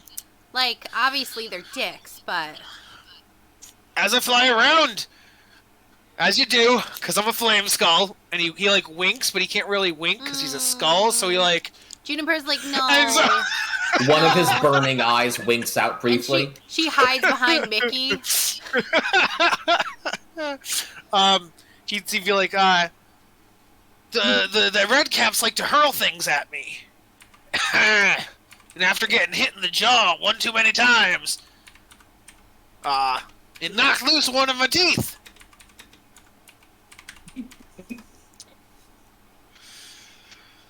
So do you want your tooth back? Yeah, if you could find that red cap grubber, find my tooth. That'd be great. I can't tell Mad Maggie. I'm embarrassed. She suspects something's going on. Because sometimes... your tooth, or can I get you a tooth? Like, maybe we could get you a sweet-ass new tooth. But I even guess, better than your old one. I guess any tooth would work. You see, sometimes when I say certain words, like, Kyle can't whistle, so he can't do it. Can anybody here do, like, the thing that happens if you're missing a tooth and, like, a whistle comes out? None of us are missing teeth. No, I can't. I know. But can anybody whistle? So sometimes when he says certain words, like his S's whistle, but Kyle can't do that. It's not really a lisp. It's not a lisp. It's like that. It's like a shush. It's almost like a shush sound, but like a whistle. Yeah, it's hard. Yeah, one of those. Joseph like, that also happens... cannot whistle, so no luck here. Yes. But yes, on some words he says a whistle comes out, and he's like, "You hear that whistle?"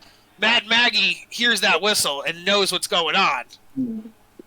I see. I'll be too big. And this embarrasses you. It does. I've obviously not what I used to be, but I've accepted this flame skull life. It's pretty good. It's not as good as being a powerful, handsome, young, powerful, handsome wizard. Juniper But just scrunches up her strong, nose. strong too. But yeah, it's not that. But you know, it's pretty cool being a fly around. He flies through the air, does a couple loop-de-loops, and he's like, so it's pretty cool, you know. Not cool, it's pretty fiery. I'm a lot less interested in Barnaby than I thought.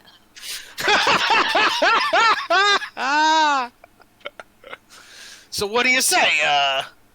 I'll talk to Matt Can I? if you find my tooth.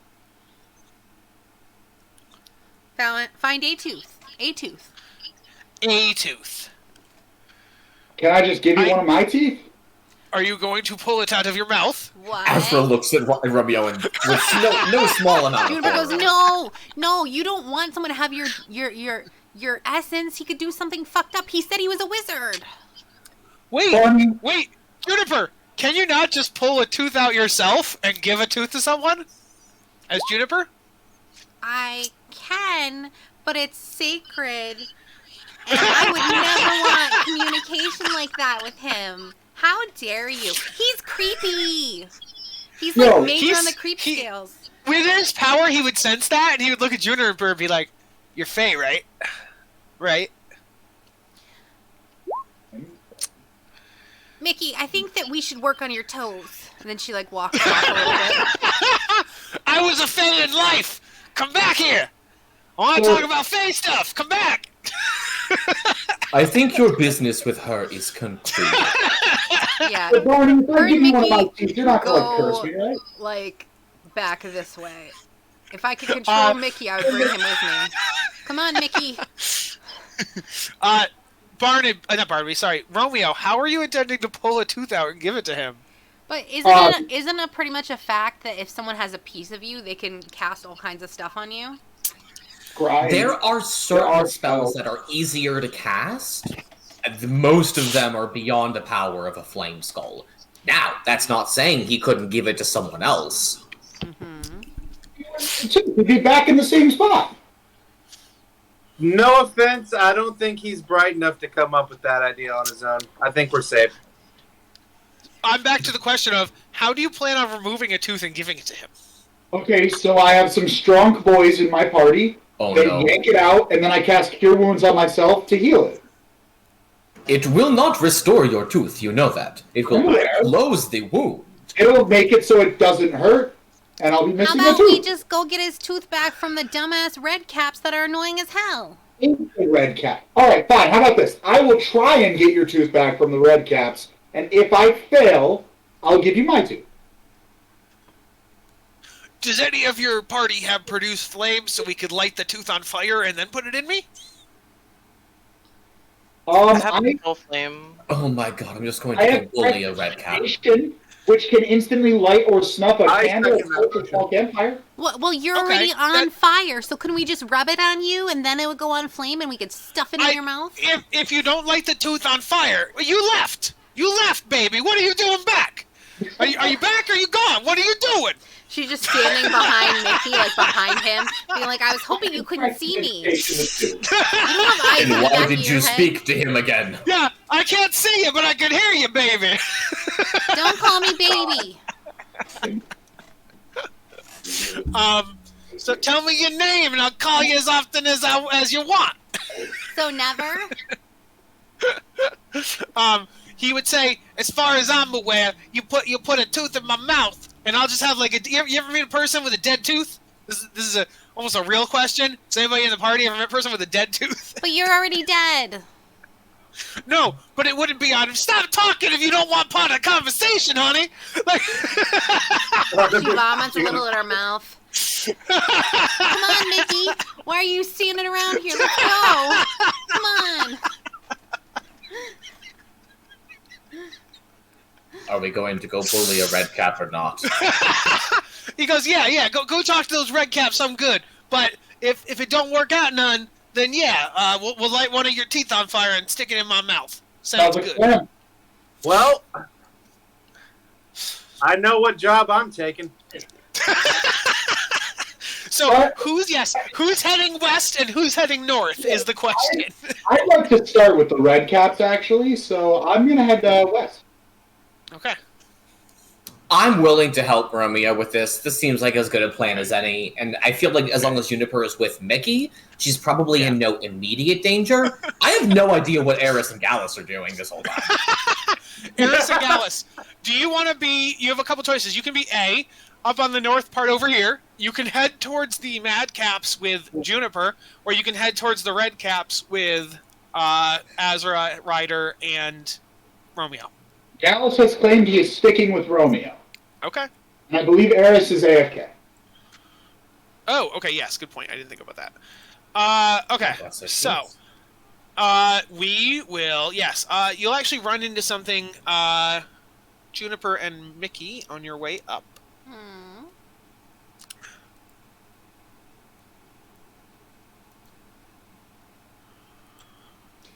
She doesn't want to follow them, even though she would, because she doesn't want to have to go past Barnaby again. As you're walking by, you see this. I actually think I might have gotten it backwards. Let me see here.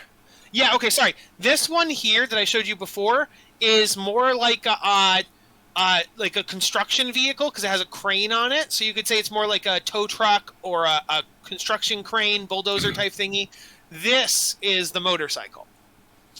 Yeah, Oh, it looks like a shit. motorcycle. And where is that one? That's the one that Juniper's passing by right now. Gotcha. Okay. So Juniper heads north, passes by the Infernal Motorcycle with Mickey. Wow, Didn't this you is just so hijack cool. I now see that you've labeled Mickey as your BFF. And so... yeah, so we get to the... we'll come back to the Madcaps. Because you got a motorcycle, you see. But the rest of the group will head towards the Redcaps. Yeah, I want to check out that sick Alrighty.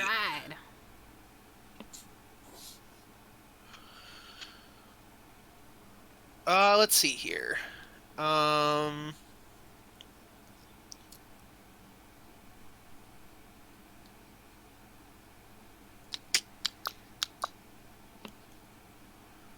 Now, why was that noise necessary? Oh, no. That's just Kyle clicking while he reads. I'm gonna mute the DM if that keeps up. That's the sound as you approach the Redcaps. You hear they're all going... Oh, Oh, yeah. I am leaning towards murdering them all. No, I'm just kidding. So, let's see. Okay, so as you approach, why don't the people who are with Romeo give me a perception check? Can I have guidance to myself? Yeah. Yay. I would say, unless you're surprised, you could always guidance yourself. damn it. Hell yes. Oh. Oh.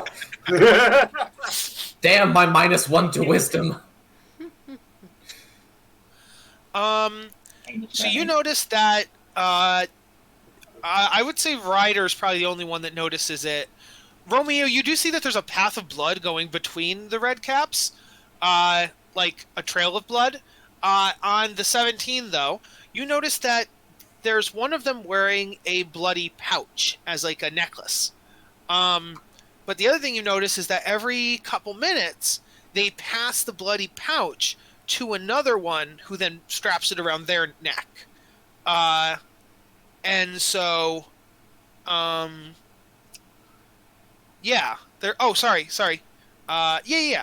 And so they seem to be passing it about every couple minutes, and it's dripping blood, hence the trail of blood on the ground. Yeah.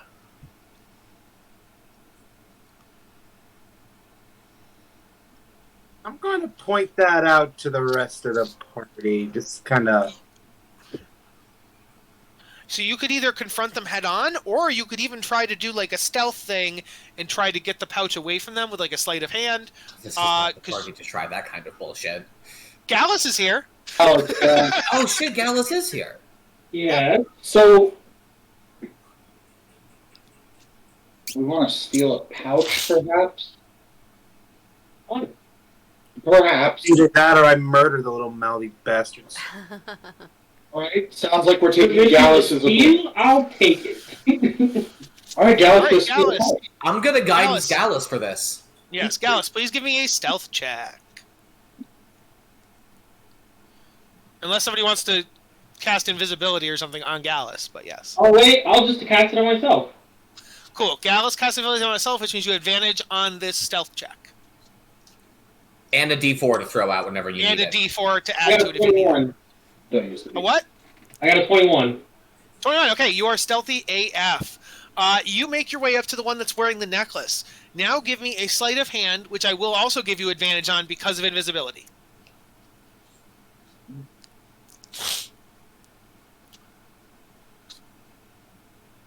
I got a 15. I will roll the d4.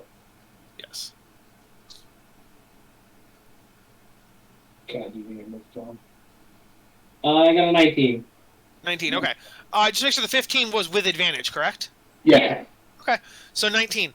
I will roll their perception to see if they notice.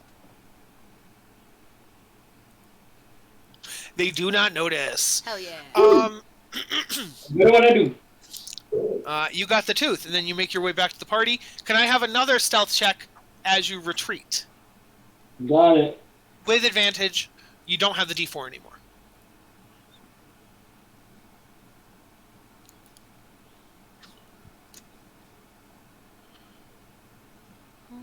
Uh, 23. Yep, you make it away. You make it back to the party. The party now has a bloody pouch filled with a tooth, a flaming tooth, and you, as you guys walk away, you would hear the Redcaps be like, "Hey, you had the pouch last. Where's the lucky tooth go? Where'd it go? Where'd it go? She? Yeah, I don't know. I don't know where it went. I had it last, but I thought I'd give it to one of yous. And no, you had it last. Give it back!" And then they start punching each other because they think that one of them is hiding the lucky tooth. This is the outcome I wanted before. He's gonna nudge Azra in the ribs. 5 gold if one of them kills the other. Ooh, I'm going to guess that at least 2 of them end up dead. Yeah, as you guys are watching, 3 of them end up dead. Price is right, rules, I win. But as you're watching, the other three that are still alive blow a whistle, and then 3 more come out of the encampment. It doesn't matter, they're still dead. Yes. Seems like this must happen a lot. Yeah. I don't know what I expected, but it wasn't that. Think of it this way. If you need some stress relief, you can just go kill a few of them. And then I'm going apparently they to will hold up replenish my them. hand to interrupt him. Yes. Nope. Do not give me that. Don't give me that permission. Don't do that, though. You also get the idea that maybe that's what pins and needles meant by, like, if a madcap goes missing, no one will even notice. Because if they die, there's just instant replacements. Azra kind of looks in some sort of horror at where they came from. Like, how many redcaps are down there? That is a good question. How many redcaps and madcaps are If I just threw inside a bomb Vale? down there, how many of them would die? I believe they're either resistant or immune to fire, so I don't think that many would die. I don't think any would Me die. an acid bomb? You don't know. Anyway, let's go give Barnabas Now, his tooth back. Yes. We will cut over to Good job, by the way, Gallus. we'll cut over to Juniper and Mickey. High five. And Eris, would you have gone? Juniper and Mickey are heading north to talk to the madcaps, and the rest of the party went west to talk to the redcaps. Which party would Eris be with?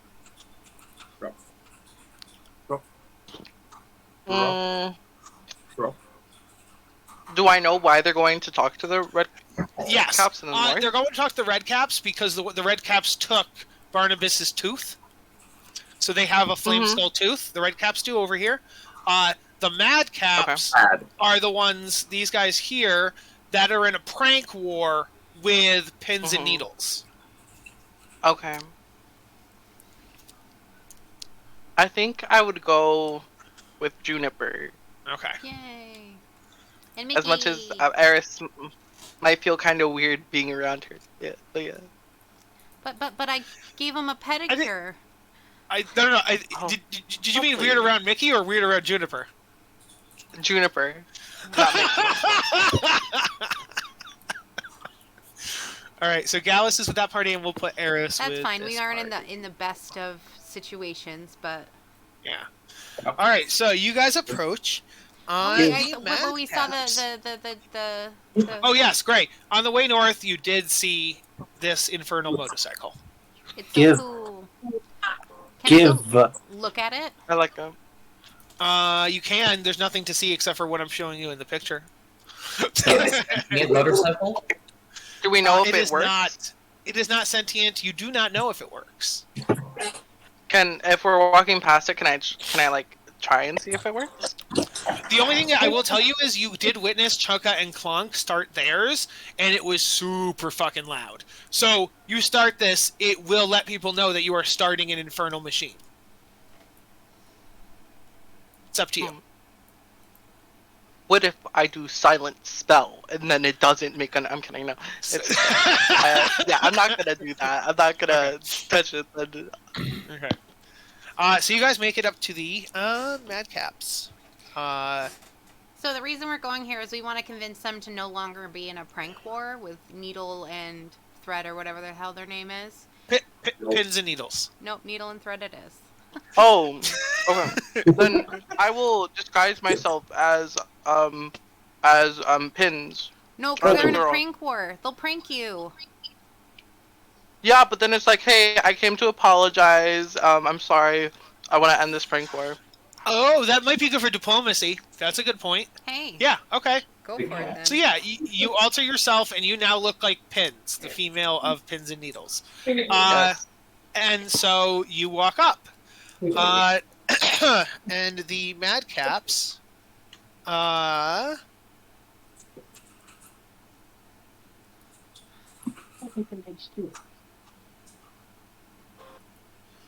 you walk over and the Madcaps are literally putting themselves into this cannon right here and shooting themselves out into here, and they're landing in the lava. Does it kill them? Oh yeah, you hear screams coming from the lava. And they're just doing that for fun? Yeah. Cool. Just put Wilson in a fucking cannon, shit. Say, Mickey, do they realize that that's killing themselves? Let me actually double check. Would they die from lava? Because are they immune to fire? 1 second. I want to check that. Because they might survive. If you're immune to fire, it's just fun, soft rock. Yeah, exactly. That's why I wanted to double check. Come on, Internet. Don't do that to me. Give me the stat block. Give me the stats. Get back. Thank you. Give me your block. Good boy. Come on. May I look it up for you, Kyle? Sure, because this Good isn't boy. working. It does not say they are immune or resist fire anywhere. Cool, so then we're good. Yeah, so they're going in the cannon, and they are being launched into lava. And you hear like a tee tee whenever it happens. I mean, they're not gnomes. Get out of here. No teeing. They're infernal gnomes. No, they're not. And you notice every time one dies, one wanders out from the encampment. But didn't they have Like, like every time. a leader or something? What was his name? You were looking for, was it Wizik? Let me double check. But he Yeah, doesn't Wazik. throw himself into the flames. Wazik. And as you approach, you'd hear one that would be like, Wazik, shoot you into flame! Ha ha! And he pushes the button and the cannon shoots off. I'm like, well, it's all up to you, Slice and Dice. Yeah, so Pin, Eris, you guys are going to wander over to Wazik. What do you say to Wazik? Eris. Hi, Wazik.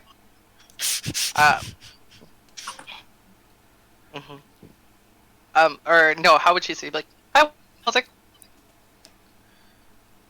Because she speaks really fast. Yeah. Pins? Yeah.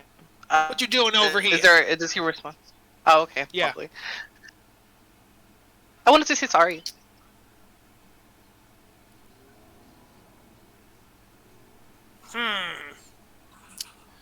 You want riding cannon?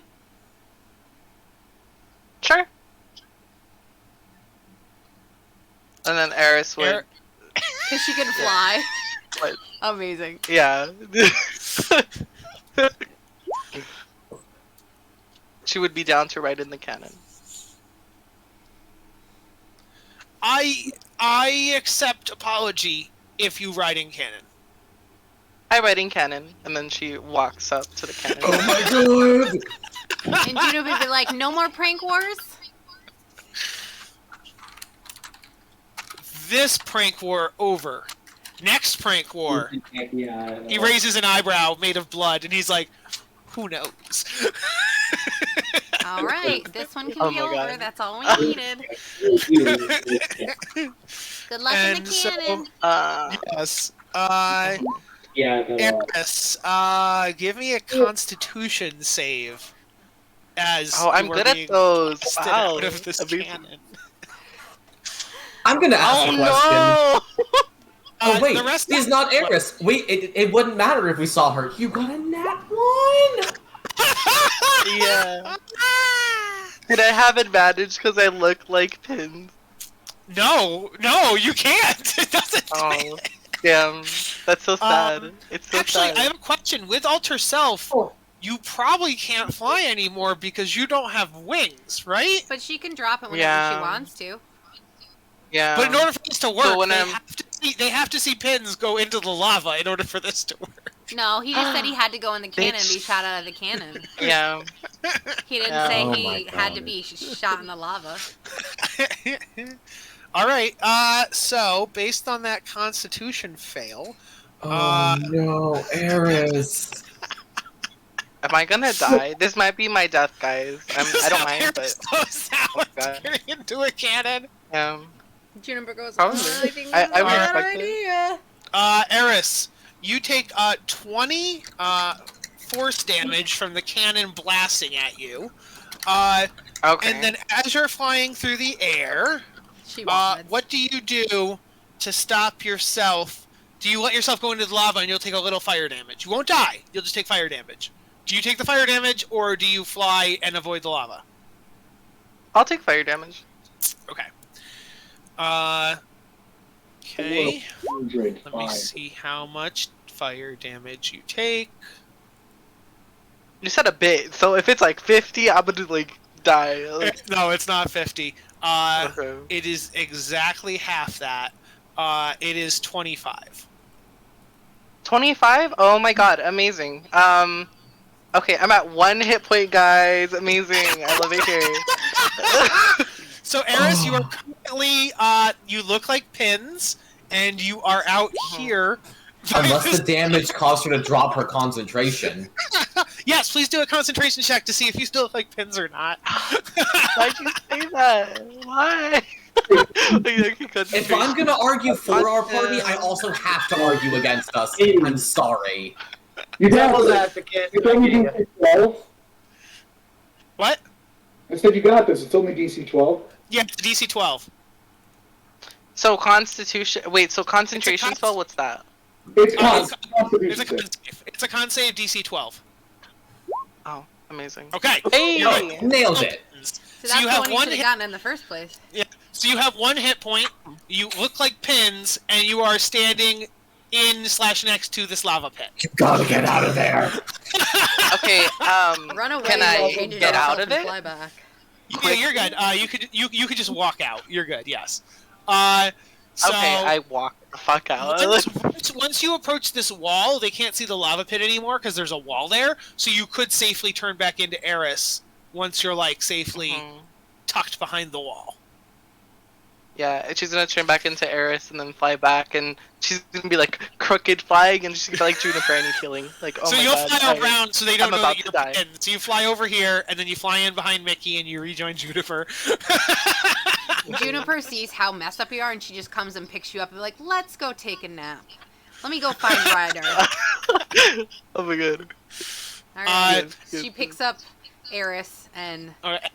They'll look at the rest of you, and they'll be like, the Azek will look over and be like,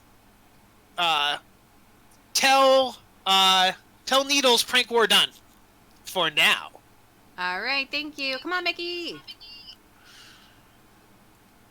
Yes, you guys go As I south. carry Eris back to Mhm. the boys, and we go to them's people. Mickey, stop slacking. Mickey. Oh, actually, Hey, you know what? Mickey. You know what you would notice, Jennifer? Every time a new Madcap came out, they like reeked of. Why don't you give me an Arcana check with advantage? Okay. That plus Oh, because 0 they're though. twisted flame creatures. Oh, I got a nat 20! That's very fitting because they reeked of Fey energy as if they had just come through like a Fey portal or Fey transportation. Or Fey teleportation. Interesting. Based on that nat 20, you get the idea that every time a madcap dies, and you can assume a redcap too, a new one is summoned from the Feywild. I'm like, God damn it, they're never ending. They are never ending. That is what you get on that nat 20. Cool. No wonder they don't care if they die. Yeah. Alright. Pins and Damn. needles. We're going to cut over to the other party to finish their Barnabas mission. So you guys make it to Barnabas, and he's like, hey, cool cats and kittens. Oh, there's no girl here. There's no girl here. Never mind. Just cool cats. Why would the Juniper girl had be a- snuck around with Eris in her arms trying not to get his attention. They'd be like, so, you got my chomper? Yeah, we do. I don't have control over Gallus though, so he's staying over there. Yeah, we have your chomper right here. Here's your tooth, bro. And I pressed the vegetation it back on fire. Uh-huh. Oh, it's still on fire inside the pouch. I put it out and light it up again. Fuck you. And then, yeah, so you put it back in his mouth. Let's see here.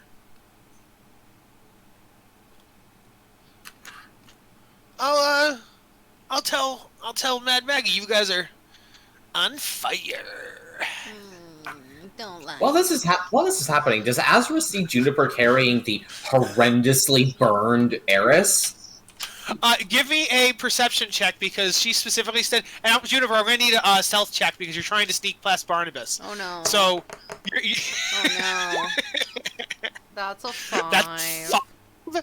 So yes, 100% Azra notices, and so does Barnabas. No. And so Barnabas is going to Oh. look over, Sweet bleeding saints. and Barnabas will be like, hey, you two kittens! Oh my god, a hurt kitten, a wounded kitten! Oh no! Azra's gonna casually backhand Barnabas. Knock out one of his other While teeth. watching that, I see you have this handled. I'm going to go deal with that. Juniper, Eris, what happened? We ended the prank war. Yay! What? I swam in lava. I swam in lava. What? I In order to stop the prank war, she's slamming. I mean, no questions asked. Azra is gonna pump 20 points of healing into Eris. Didn't have to. I was getting the I spell got ready, launched in but a okay. cannon. Oh, I only have 15 left because I already healed Juniper between Yeah. our last long rest and now. Yeah. So you get 15, and then Ryder said he was going to heal some too. So Ryder, what do you give? Well, seeing as Azra just blew through a lot of his pool, he probably not much left to heal, so, I only healed for 15, my dude. She lost So- like 45. Lost 45. fuck. Okay, in that case, He has only been healed 50. So she still needs 30 more. We should take a nap here. guess who's getting 3rd level cure wounds? Hey, that's me. That's me. Yeah. Yeah, they see Pins. Pins is still... Actually, yeah, you guys wouldn't even see Eris. You would see Pins. No, Oh, no, she sorry, you do turned see her. herself back because she flew over the wall. She's back when she flew. My bad. Ooh. Yes. Thank you for that healing. I needed that. I really did. Yes, you did. You have 3rd-degree burns everywhere. Quite It's just a frankly, flesh wound. Holy It'll go shit. back. Tis just I've a rarely flesh seen wound. people survive burns like that for long. You're lucky I'm nearby. Yeah, thanks, Ryder. I appreciate it. Don't thank me. It was Azra who stabilized you. I'm just trying to get rid of the... Lava burns. I don't Azra even will know give how... Ryder a nod of appreciation. I don't even know how I would describe what wounds I'm looking at. Just melted flesh and feathers. I don't know if Yeah, there'd be many feathers yeah. left. I tried to use control fire on the lava. It just didn't. It wouldn't bolt. I couldn't do anything. That is because lava is not fire. Lava is superheated rock. It's magma. Yeah, They're quite different.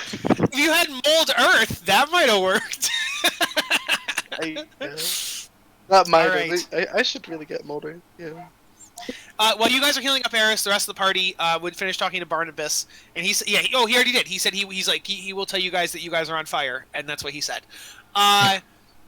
And so you guys heal up Eris, all good. You guys go back to pins and needles. Mm-hmm. And Needles will be like, "Well, you didn't kill Wazek, which was the original goal. So I mean, excuse me. We told you we would not kill them." I know. I'm just saying, like, if you had killed him, bonus points, but you don't get the bonus points because you. And then Pins will speak up, like, "But you did end the prank war, and so you still get credit. You don't get the bonus points."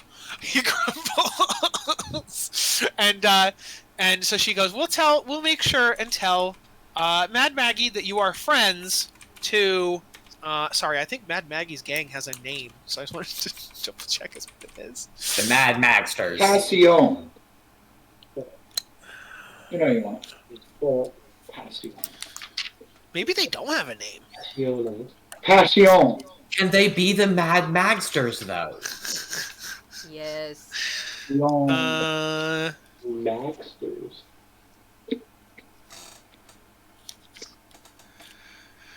I don't love Magmadsters. It's okay. Oh, I just kind of want to reverse it and be like, they're the Mag Maddies.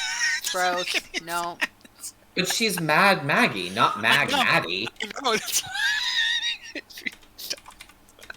Okay. I'm Mad Maggie, and here are the Maggies. Yes. The Magsters. Maddies. Is that Skull a Maddie too? Yes. Yes, exactly. It fits right in. Okay, so, yeah. So at this point,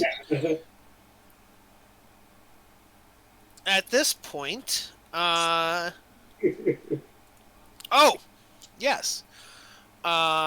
You guys would have now done all your side quests, so yay. You now... What's this one? What? What's this? This was just the tow truck. This was just one of the rides. It's a little okay. tow truck crane thingy. Same thing with this one over here. It was just another infernal machine. It's so cool. yeah. Can we just go see that? I really want to play with it. So, you guys approach the actual main encampment where Mad Maggie is again. And she'd be like, "I heard y'all been helping my gang. It's pretty kind of you. We'll see what we can do about that after we cast this here spell. Right, let's all come together and hold hands.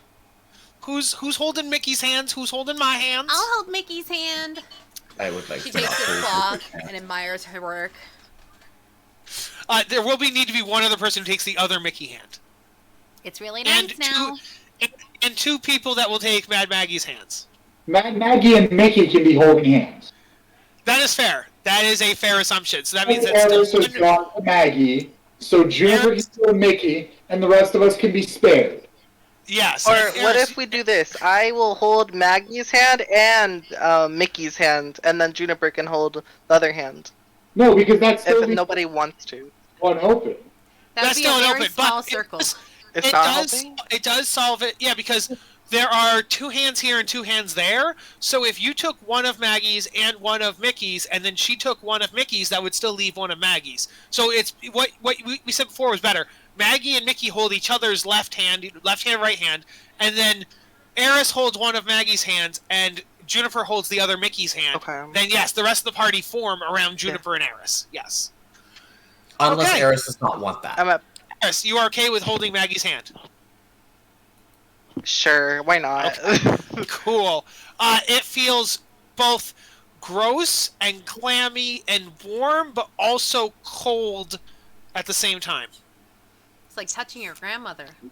And then, Juniper, you take Mickey's hand, which while looks better, is 100% a devil claw of some Yeah, kind. Mickey's all the way down here. Move Mickey up here. Come on. Juniper, you gotta move to the right one so that Mickey You want can hold goes up here. that. I already was. Get Mickey in his right spot. Come on. Put Mickey where he belongs. Do it. Yeah. We didn't actually learn what the ingredients were that Maggie No, needed you gotta for put the it spell next either. to Maggie. Oh, There yeah. you go. There you go. And then Gallus gets in the circle. Okay, cool. And then Lulu will be in the center of the circle. That tracks. Square. Oh, 40 foot square. And again, We got Lulu! Why didn't you like it? I much prefer Mickey. So. That's because he can't talk. We're demon lawyers. I guess if Mickey sounded like Lulu, I probably wouldn't like him as much. Babe. So. The original. Mad Maggie will say, this isn't like it's not going to restore the memories per se, but the ritual will create a dreamscape that we'll all witness, and Lulu will be able to perceive her own lost memories. So it'll be like watching like a vision. I suppose this is as good as we are going to get. Is this like a vision quest? I don't believe there's any specific goal other than to simply witness the memories.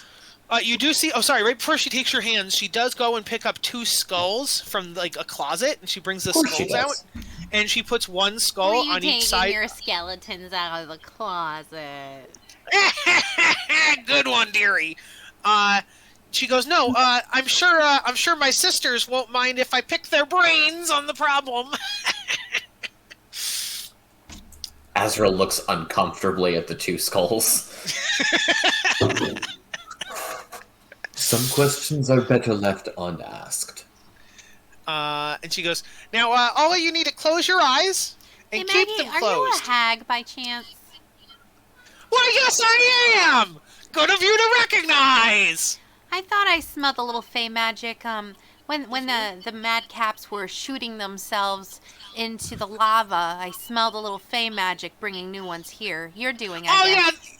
Yeah, they do that. They kill themselves all the time. They fight. They die all the time. I don't really care if they live or die as long as they help out around here.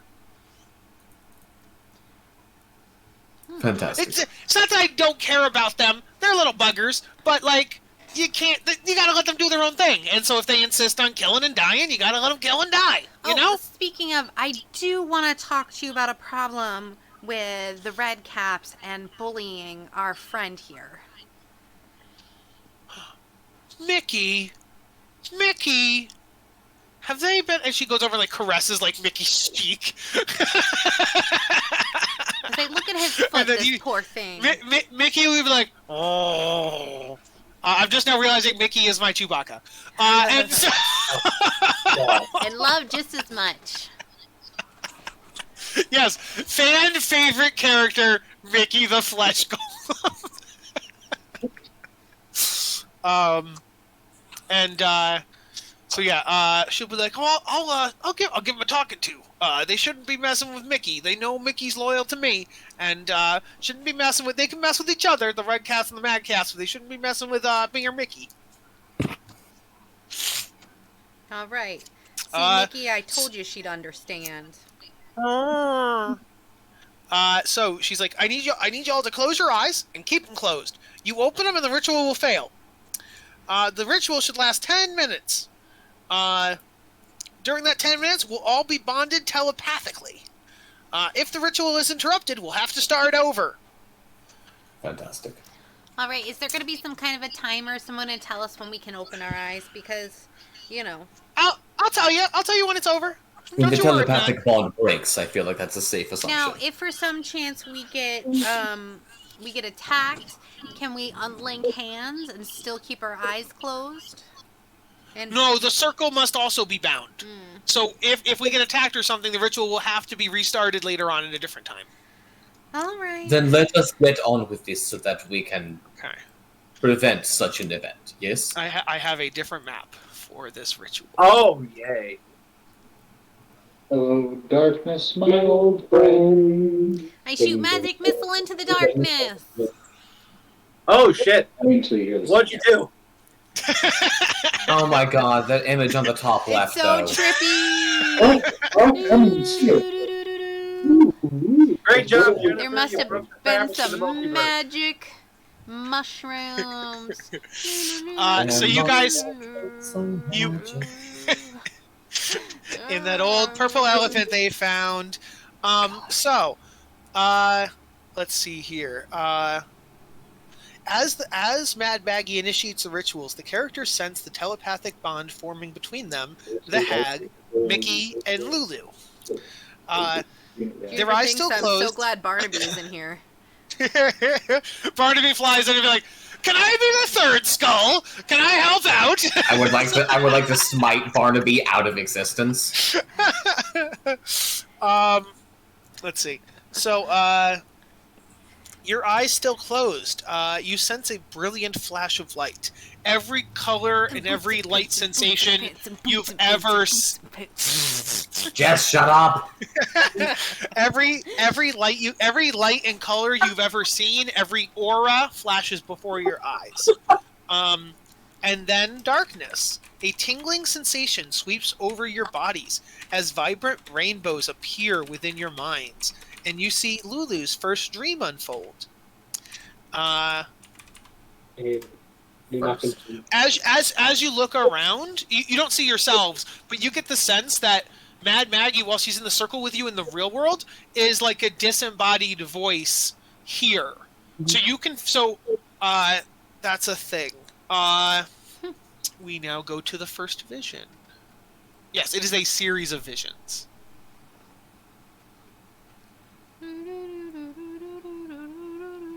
Oh, Lord. Reveal. JD's really done with my shit tonight. All right, so our first vision. As the rich, radiant light of 100 dancing rainbows slowly dissolves, warm sunlight fills the area. Within that space, Lulu flies lazily in a lush meadow at the shoulder of a beautiful blindfolded angel. As the pair strolls through the tall green grass, the voice of the hag fills your mind. Push through this vision. It only represents what Lulu wishes was true. We need to see more. But you do see Lulu flying around, and then you also see this angel.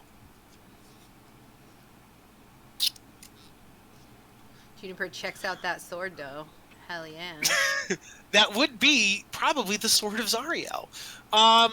No proof. So, each of you guys needs to give me a intelligence saving throw. Oh no.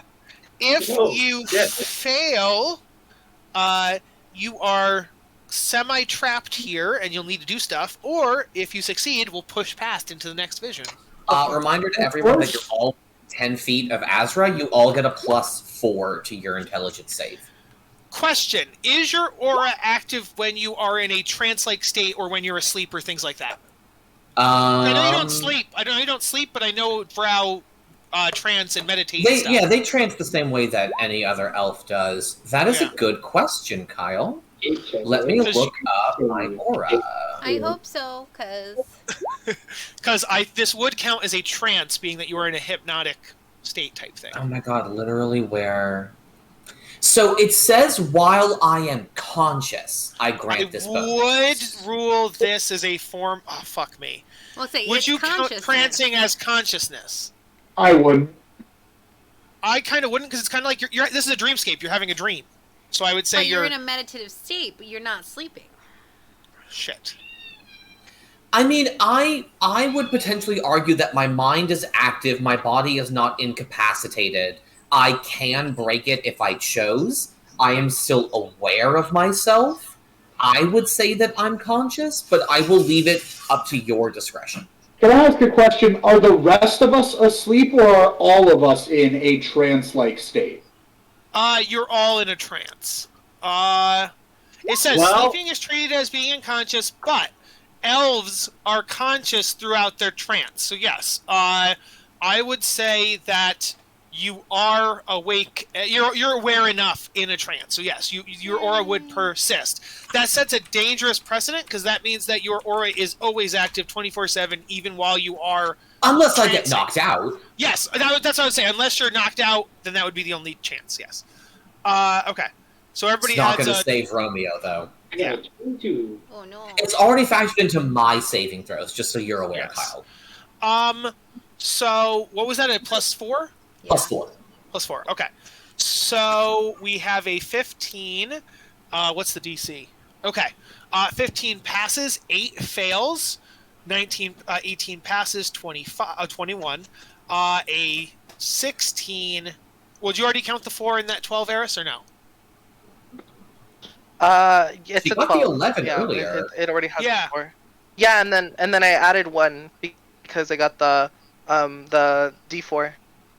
Oh no, it's not a D4. It's a +4 period, right? Yeah, Oh, it's a just +4 period. I didn't know. I thought it was. Yeah. I thought So it was your the 11 D4. turns into a 15. Yes. It's not and then blessed, Suicide it's is just a- my aura. Yes.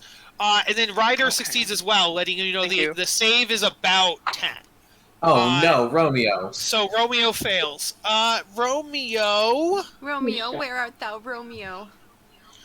you take 7 psychic damage. No. I'm down.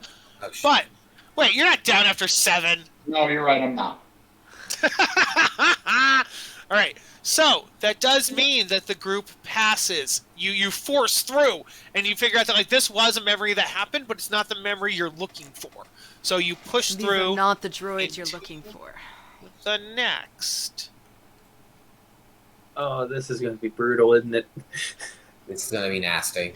This is Ooh. hag magic, y'all. So next one. Historically not known for its kindness. A flame-encircled battlefield appears on a barren hellscape. At the center of the circle, Lulu and the Angel lie unconscious and prone, horribly injured. You see yourself standing in defense of Lulu and the Angel, facing outward as 6 small, spine-covered devils creep closer in the distance, a formation of battered and retreating human warriors disappearing through a portal. The devils! Hisses the hag's disembodied voice. You must defeat those devils! So I'm gonna do something real quick. So this is the other. These are the people that are attacking you. I really And like you- the bug one. I want it to be my friend. Oh wait, shit, we have to actually fight them, don't we? Yes.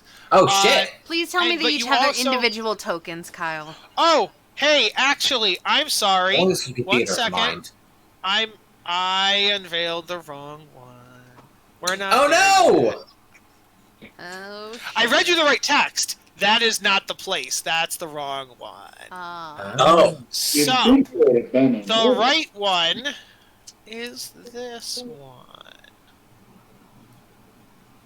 Mother. I'm gonna click hide and then reveal every time because it never works when I just click reveal. You've got to, my man. It kills me too. All right, there we are. Negative. And roll 20 froze. Roll 20 froze while I was revealing it. So No. let's try again. Rest in fucking pieces. It's not letting me reveal, guys. It just keeps freezing every time I do the arrow. Okay, let's try. I'm gonna have to refresh. Hide, reveal, click, and highlight. There we go. Hey!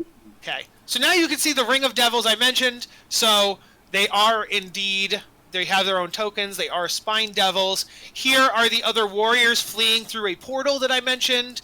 That is definitely a bar fight. Such brave warriors. No, it's a portal. That's clearly a portal, and they're running through the portal. In fairness, he's Aw. not wrong. It is a portal. I was going to say, technically speaking, he is correct. I am Not a going to magical make. one. I'm going to make them bigger because I have to have room for you guys, obviously. So let's move them out. Don't forget Mickey. Mickey. Counter There we argument. go. Forget me. Forget. I feel like that's not going to go well. All right, and then let me get your guys' tokens. So because this was a trans state or whatever, Wispa wouldn't be with me, but I'll have to summon them if I choose. Yes. Your physical stats are the way they were, so if you had taken damage or used any spell slots, like those are all the same.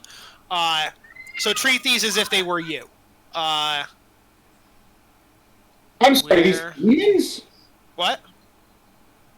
Treat these demons as if they were? No. I'm gonna put your tokens on there. Okay, that's what I thought. I was like, no? We are demons.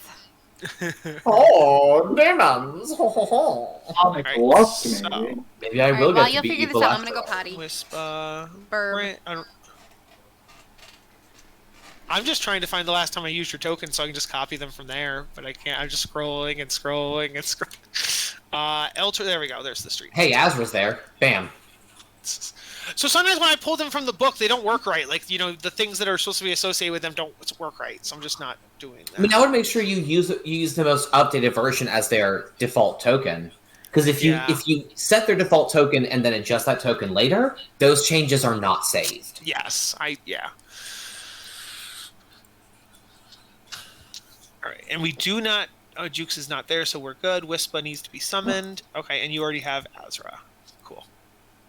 Oh, see, you don't get your aura if you do it that way. So Yeah, because- aura. yes. Okay, cool. So you guys are all surrounding Lulu and the angel. So I'm going to put you in there.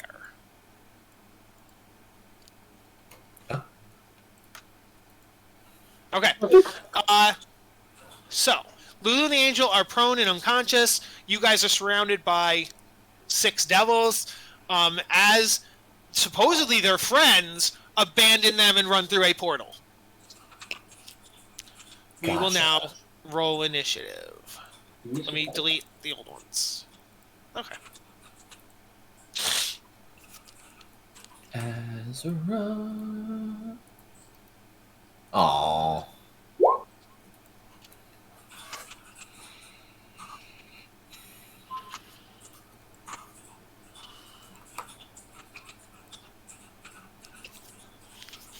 Damn, Romeo over here with a beautiful initiative modifier. Look at that. Thank With you. advantage on initiative? No, I have to roll for Gallus and then change it so that he gets added to the turn order.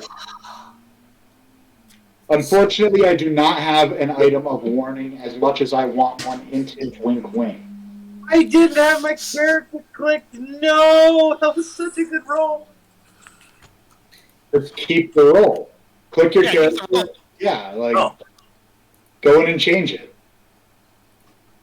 All right then. Bam. I don't think Kyle's out to get you, Holmes. Like, Fuck you, it's too good. Roll again. All right. Let's see. Monsters. They're in. Yeah, you're fine. The Monstars. Dex, there we are. Now we have to play basketball against them. Yes, that is actually what we're gonna do. Okay, but these are flying, though. That's an unfair advantage. Michael Jordan's good at basketball. That's an unfair advantage. All right, everybody's in there. I'm not in Azra, there what yet. is? Oh yeah, Azra, what is your dex? Azra's dex is 13. Okay, they have a 15, so they will go first. Say Juniper's great dexterity strikes again. Absolutely magical. Cool. Ooh, actually, let me check something. Yeah.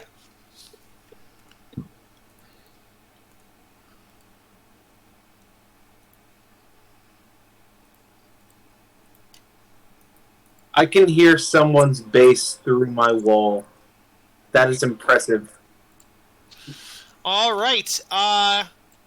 Ryder, you are up first. Oh, damn, Ryder.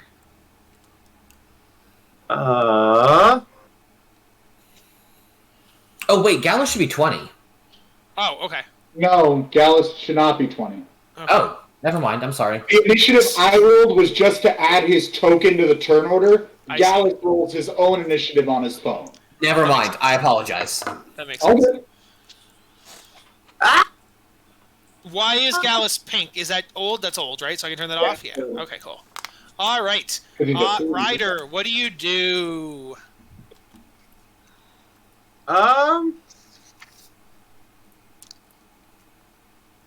Spiritual weapon! Let's summon that up Very first. last. Amazing. Love it.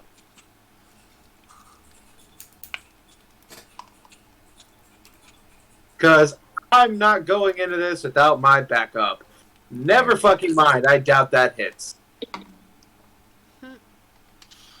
9 would not hit, no. Hey, I done my regular action, so I mean, smacky smacky. Do you bonus action? I already did with the spiritual weapon. Oh, okay. Then yes, Yeah, regular okay. action. I got it backwards. Yes. Yeah.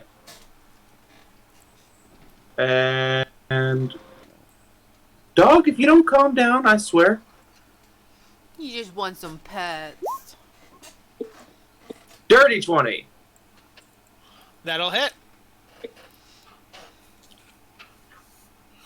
That was almost the wrong thing. There we are. Ooh, gotta love that max damage. Our goal here is to protect them, correct? I can hear my phone going squirtle, squirtle somewhere, but I don't know where it is. I believe the goal is to kill them all so that they can't hurt either Lulu or the angel who may or may not be Zario. Yes. Babe, you want me to call you?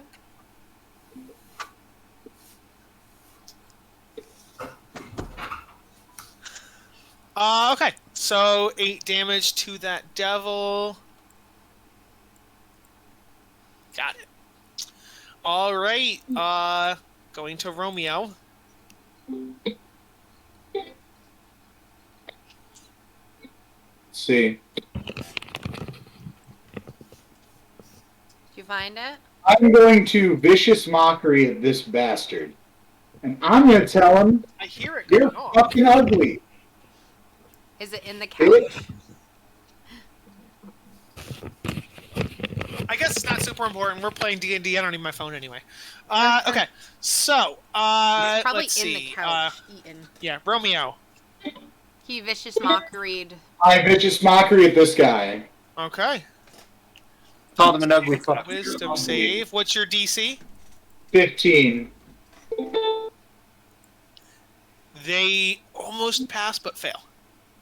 Then they shall take a very mighty 6 damage, as well as have disadvantage on the next attack roll it makes before the end of its next turn. Okay. Then I shall use the mightiest of bonus actions to inspire my dear friend Juniper. Thank you, my friends. And that is a D8? It is a D8, yes. Yes, thank you.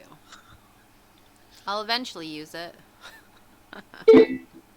Oh yeah, you're like way down there. That's I'm okay. the last. It was either going to be you or Azra, and you're both way down there, so it almost Yeah. doesn't matter. All right. So that's that. Gallus. Move me up towards the one next to it. Yep, you got it. I know, I got mine. Ryder, would you want to maybe put your thing somewhere so somebody could flank with you? Because if you put your spiritual weapon on a different spot, yeah. Can he not occupy the same space as the spiritual weapon? Like, Oh, it's he not could. No, he could. It just makes it prettier if he didn't. Yeah, put me there. No. Prettier. You're right, though. I'll just put him on the layer below. 2 back. There we go. Okay. Hero. Great, now we can play a really messed up game of ping pong where I smack him and you shank him. Gallus, what's your attacks? 21 to hit? That'll hit. He's slow because his phone sucks. Yeah. Yeah. That's fine. Just like how he made me wait outside his place for 6 fucking minutes. Yeah.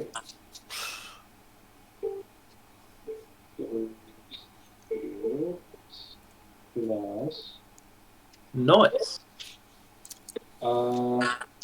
That'll be 21 damage. 21 damage. Wow, nice. Yeah, Puts yeah. it at 29. That actually kills this one. Hell yeah. High five! You guys high five over the corpse. So, And that's a turn. Eris. Probably not regular Kill family off. bonding, but god damn it, we're bonding nonetheless.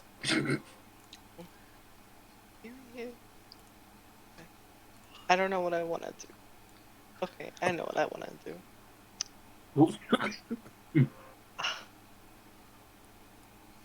I can't do that. Never mind.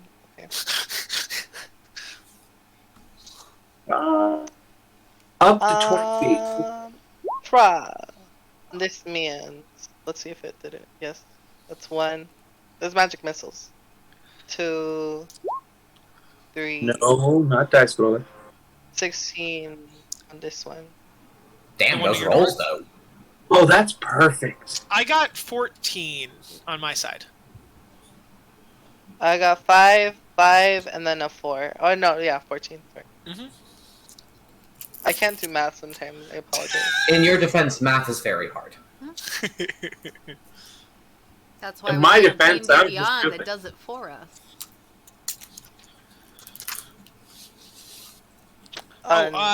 Just as some yeah.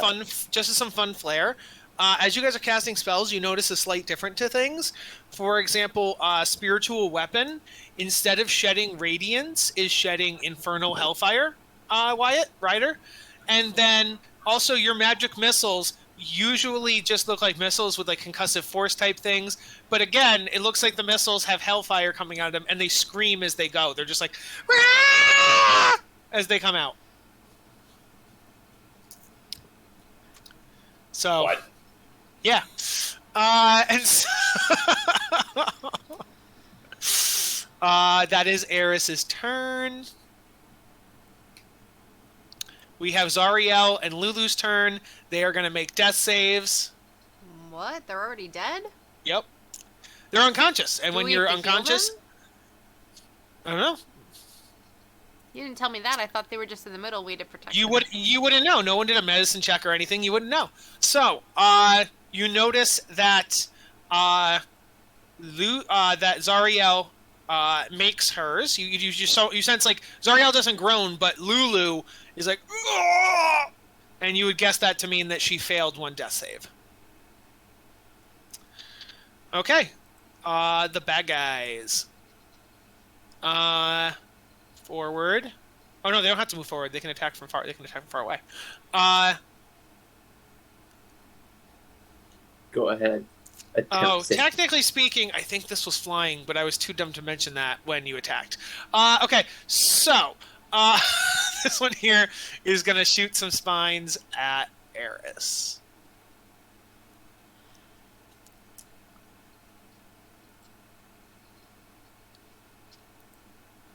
That is a dirty 20 and a nat 20 against Eris. Oof. Ooh. Doesn't hit. I'm getting it. Yeah. What's the damage? That's gonna be 4 piercing and 3 fire on the one for 7 total. Sorry. It's all psychic. In this area, it's all psychic. So that's 7 psychic in that first attack, and then it's gonna be 16 psychic on the nat 20. So 16 plus 7. Okay, 22 guys. psychic. Is I am I'm past bloody. And then this one here is gonna attack Juniper.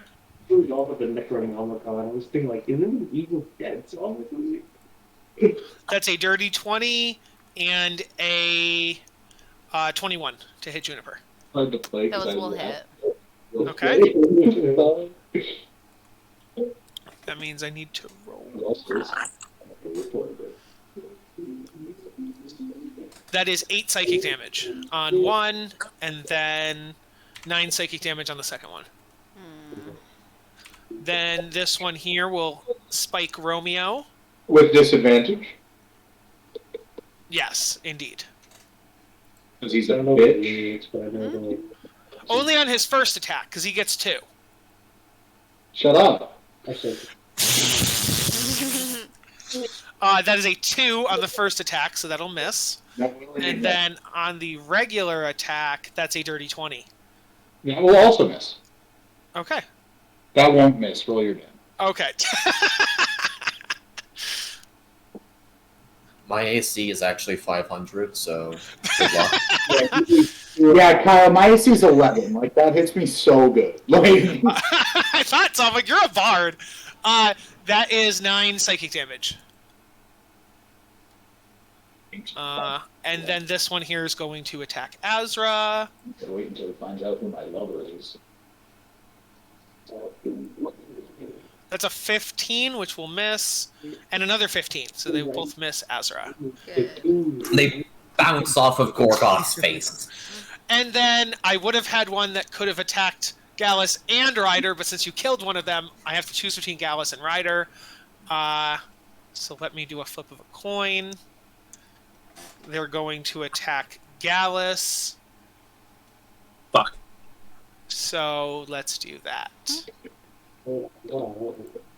That is a 19 and a nat 1, so the second one will miss. Will a 19 hit Gallus? Yeah. Okay. So that will be 8 psychic damage. Can I uncanny dodge that? Can I see? What did they do to deal the psychic damage? They flung spines at him. Why do they deal psychic damage? Because you're in a dreamscape. Okay, so could he uncanny dodge them, since they are still attacks then? Yeah, they're physical attacks. You can dodge them. So take 5, right? Because one's up. Runs out. Take 4. Cool. Let's go try them. No, you can heal it. It's fine. All right, that is all of their turns. Azra. I was muted. Give me an idea of this landscape we're fighting in, Kyle.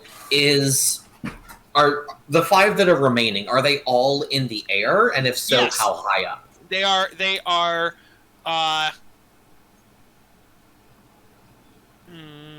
One second. He would have had to move to make his attack. I think the other ones were all close enough. Okay. So they are 15 feet in the air. How did they attack? Okay. You know what? Okay. Cool. Love that. I love that. That sucks. They have 20-foot range, and they're 15 feet in the air, and then 5 feet away from each of you. So that's 20 feet. Can I fly in this dreamscape? This is not These real. are natural flying creatures, so they can fly. Yeah, You but- cannot. You can try. Hey, I'll tell you what. If you would like to use your action to activate flight and see if it works, go ahead. Do I have any bonus action spells? Several, actually. Okay. So here's what I am going to do, Kyle. I am going to... Oh, wait, can I move this? Yes, I can. As my bonus action on this turn, I am going to cast Hunter's Mark on this one. Okay. So that is a first level spell slot that has been expended. I'm going to expend that first. So Azra holds up his hand, and like this burst of silvery moonlight brands the creature. And then Azra is going to bring up his sword and make 2 slashing motions in the air that send out these silvery beams of crescent light. Is this something you can do, or are you trying to do fake stuff because we're in a dream? No. This is me casting Eldritch Blast. Yeah. Oh, okay, cool. Just making sure. No. This is just me refluffing a spell that I actually have. Okay, cool. I am I'm actually going to casting take Eldritch note of all Blast. the things that are happening. So that is going to be attack number 1 is an 18 to hit. I say That'll hit. Juniper stiffens up all of a sudden. Yeah, you guys should definitely notice the Eldritch Blast coming out of his swords. I mean, the intent here is that like Azra is like trying He's to trying to mix hide it, right? his warlock magic with his paladin magic. Yes, So it isn't yes. like obvious. Also, everything here looks infernal. Eris true, just too. shot 3 screaming skulls out of her hand. That is true, and also Ryder's. Oh yeah. As you say that, this is how you want it to look. Your sword is just straight up on fire. Yeah. Well, this So- is new. I do not How think you I care for described this. Yeah, how you described it is very pretty, but unfortunately, your sword is on fire. And you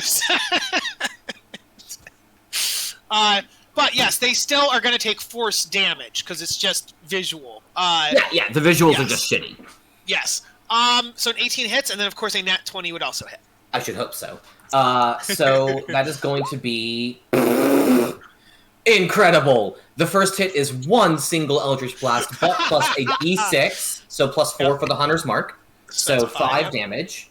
And then the second Eldritch Blast, oh boy, 3 whole Is it extra 12? damage. And then do I roll? Here's a question. Does Yeah. the Hunter's Mark damage get multiplied for the crit as well? I think so, because I just like with like a smite as a paladin or whatever. So I think anything you roll gets doubled. That's sexy as hell. It's going to be 7 more, so that is 5 plus 7 plus 12 plus 7, so that is 26 damage in total. He dead. We love to see that. I have a real quick asshole question. Yeah. Is there a reason that I don't know about that you can use Eldritch Blast in conjunction with Hunter's Mark? Because I believe it only works with weapon attack. Oh, does it? Yeah. I actually don't know about Hunter's Mark. Does Hunter's Mark say weapon? It does Yeah. say with a weapon attack. Then you can't use it with. Okay, then I will have spell. passed Hex instead. Okay. That would do it. Is Hex also a D6? Hex is also a d6, and Okay, it so just everything's says the when you hit it with an attack. Okay, cool. Then it's the same then. Yep. Very cool. Thank you, though, Max, for Excuse me. your honesty. I Yes. appreciate that. Yes. Okay, that is Azra. Uh-huh. All right. Juniper's gonna say, don't worry about the Snuffleupagus and the angel. I got him. And she moves here, and she is going to use her healer's kit on Lulu. So she's stabilized. Funnily enough, she's not stabilized. You do use your action to do that, but she's not stabilized. Fuck you, Kyle. Oh, All right. Do you want to roll insight? That's free. Yeah. it's free. Yeah, I don't know. That makes me mad. Yeah, you don't know. You should try it again next turn, though. Oh, no. Yeah, that changes everything. You think you did something wrong on a 9. You think it was your fault. You I cannot believe we can interact with the memory. If there are memories all here, then we Well, can't then change. That changes everything she's gonna do. Well, Yeah, the action is still used up by the healer's kit, but I you still can do other understand. stuff. I understand. I know how it works. Okay. Thank you very much. Okay. Okay. So Okay. She's gonna call on Wispa. Mm-hmm. Wispa's gonna go here. I got her for you. What? Oh, you already got her. Cool. Good job. Yeah. You got her. Yep. She is then going to action surge, and she's going to take 2 attacks. On this. Before she was going to action surge and do another healer's kit on the other one, but that makes no sense now. Yeah. So, as Wispa takes out her weapon, you'll notice. It might have made sense if Romeo hadn't butted in. No, I'm just kidding. Yeah. You'll notice that the weapon that normally mirrors Juniper's is now a shining black smoky flail. Mhm. And she goes in for a hit. Does a 21 hit? 21 will hit. Yes. 11 damage. Yes. And she is going to try that again. Same thing. 21. Yep. Mm-hmm. And 15 damage. That kills it. I will say, if you guys want from now on, you would get the sense that most, if not all, of your arcane spells, it gives me in a book like specifically how some spells change, but then other spells it can be up to the player or the DM. So if you guys ever want to flavor a certain spell a certain way in a certain infernal way, let me know. But yeah, yes. So that one's dead. Good job. Okay, Juniper's gonna go there. Wispa's gonna go here, trying to block off passage to hitting other people. Uh-huh. That is Juniper's turn, as she also takes out a flail and says, "Mommy gave this to me before I left." Oh, yeah. You can't reach them. They are 15 feet in the air. Well, Wispa can. Wispa can fly. Yes, Yeah. Wispa can reach them. Okay, Yeah. cool. Just letting you know. Okay. That's why I attacked with her. No, I know, but then you moved yourself over, and I was just letting you know that you can't reach them. That's all. I know. I'm acting as bait. I see. Ryder. Oh, sorry. As we reach the top of the initiative, you notice that all the heroes have fled, and the portal closes. Heroes, I mean warriors. Yeah. Cowards, you mean? All right. Yes. Now it's Ryder. So first things first, gonna step down here. Someone got hit pretty bad, so cure wounds. Oh damn! You get 26. But Eris, You feel a fiery energy enter you, like your veins are on fire, and you heal 26 points. Oh, Eris. Lovely. That's nice. I appreciate that. You feel like you're in immense pain, but you do heal. Oh, so No. I'm feeling pain.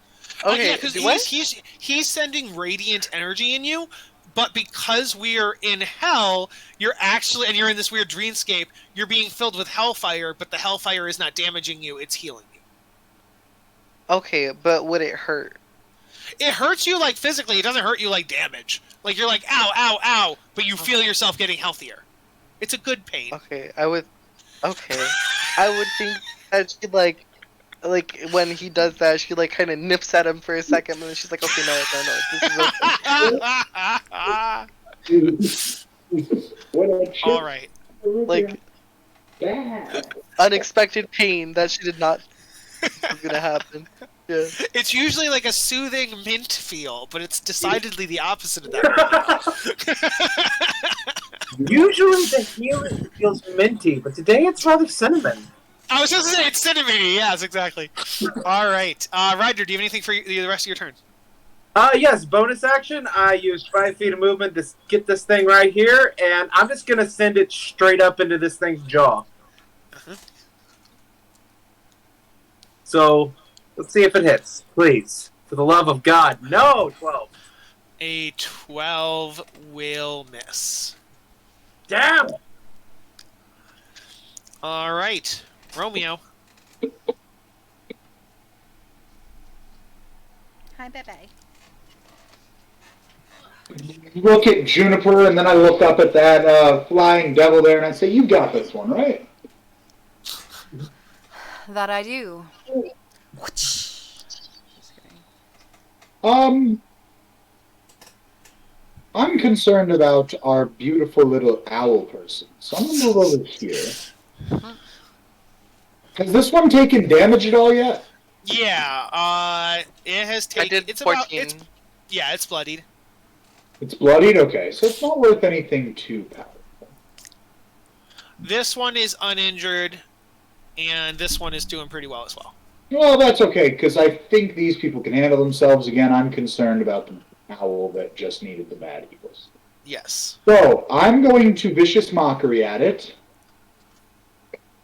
And I'm going to say, how are you the only thing in hell that isn't hot? Ugly bitch. And then we'll see what happens there. Mm-hmm. Yeah, that's a good one. They fail the wisdom save. They take a big boy 3 damage, but they have disadvantage on their next attack. Yes. And your words were awful spicy. I'm actually going to step in front of Owl Harris. Owl. The injured bird makes me nervous. Uh-huh. Huh. All right. I And should- the Dallas. sword is right next to me, so...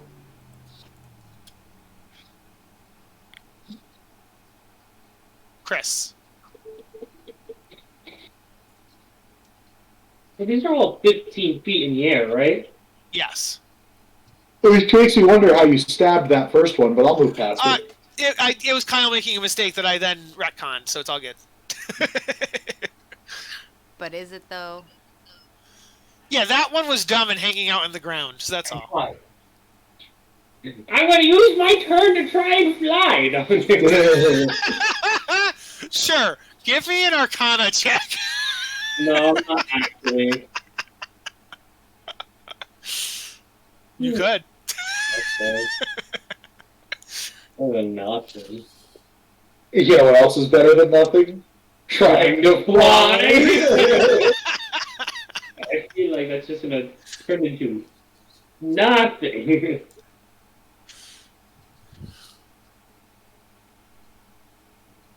Could always throw a dagger. Yeah. No, I'm gonna shoot with a crossbow. Okay. Ah, a mighty 9 does not hit. Should try to fucking fly. I should fly. I would allow you to bonus action try to fly with disadvantage. Fuck it, I will bonus action try and So give me an Arcana check with disadvantage. 2 nat 20s, 2 nat 20s, 2 nat 20s, 2 nat 20s. 2 nat 20s, guarantee it. Gonna happen. Let's go. 7. You do not fly. So here's a question: what do we see Gallus doing? You see him fire a crossbow, and then you see him close his eyes really hard, and he crosses his fingers and he crosses his toes, And he and he's accidentally like, shits himself. fly, fly, fly. On a nat one, he would have shit himself, but he I didn't fear one, that so. Gallus might be constipated. This is not the time for irritable bowel syndrome, Gallus. Vegeta trying to go Super Saiyan. Yeah, look at one of those little kids trying to go Super Saiyan. Yeah, if he would have nat 20, Gallus would have gone Super Saiyan. That is Oh my a fair god. point. But as it stands, that Really really getting his ended the combat. Alright, My Eris. focus can move to Dream. Can I end this encounter? So, do we does how do I word this? Do the bearded do the spine devils have like the same kind of effects like in the material world? Like, are they immune to fire? You don't know because you've noticed that their attacks, which are typically poison and piercing, are psychic. So you don't actually necessarily know. And any of your previous information would not necessarily hold true because it's a dream. Right over. She was like, Fuck yeah, okay. Thank you. The Dragonborn comes to your place every time. Does a 13 hit? A 13 would indeed just hit. Thank God. Oh my God. I was gonna cry if it wasn't. Okay. Mhm. Let's see how much damage do I do. 11 damage to this man's right here. You notice none of that goes through. Fuck me. I hate myself. Okay. Good to know. Good to know. You now know that After- these dream devils are also immune to fire. After that happens, Eris is gonna bonus action lay down next to Zario and die because she's fucking tired of it. oh no, Eris. Okay. Zariel's turn. We're gonna have 2 death saves. Oh, hey, Kyle. Yeah. I have a stupid thing to tell you. Do Okay. you know what my aura of protection applies to? Does it apply to death saves? Death saving throws. Interesting. They both passed this turn, so we're good. Would that have affected Lulu's death saving throw the last time? Did she get a no. 6? It was far too low. It was like a Aw. 3 or 4. Oh, that's fair. Thank you for asking that, Jess. Yes, that was a good idea. So right now we have 1 pass and 1 fail and the rest passes so far. That is that. The bad guys. We'll have this one that's here continue attacking Gallus.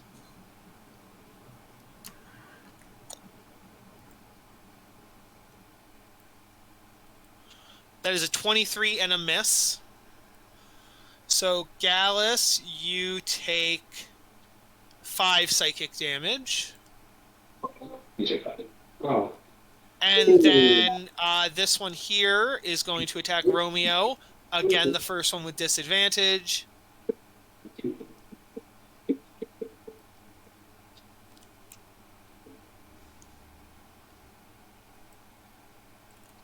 That's a miss. And then on its second attack, it gets a 16. 1 sec, please. Okay. Oh, hello.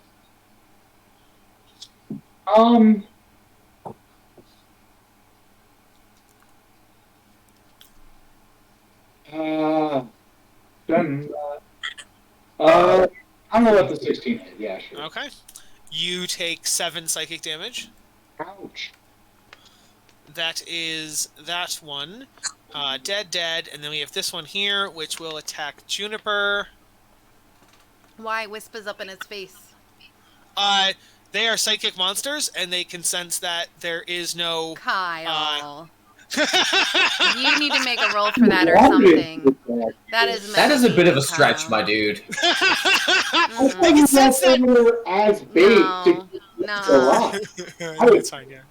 Yeah, you said Juniper was bait, so if anything, they're more likely to attack Juniper. You put them as bait, you said and that. Juniper are bait. Okay, So they were putting themselves in between the I other will people. flip a coin. They attack Juniper. Okay. You should have flipped that in front of everybody. No, I understand on camera. I don't believe you. So A little too convenient. they miss on the first one, and they miss on the second one, so you're good. That is them. Ezra. Fantastic. Yeah, I'm not muted. We have this one who hasn't been harmed at all. Is that right? Yeah. As my bonus action, I'm going to move my hex from this dead one to this one. Nice. And I'm going to Eldritch Blast it a few more times. Well, not a few more times. My first time attacking that one. Where are my actions? There they are. Eldritch Blast of the first. I wonder if the party's confused initially, because he's just slashing his sword at nothing. I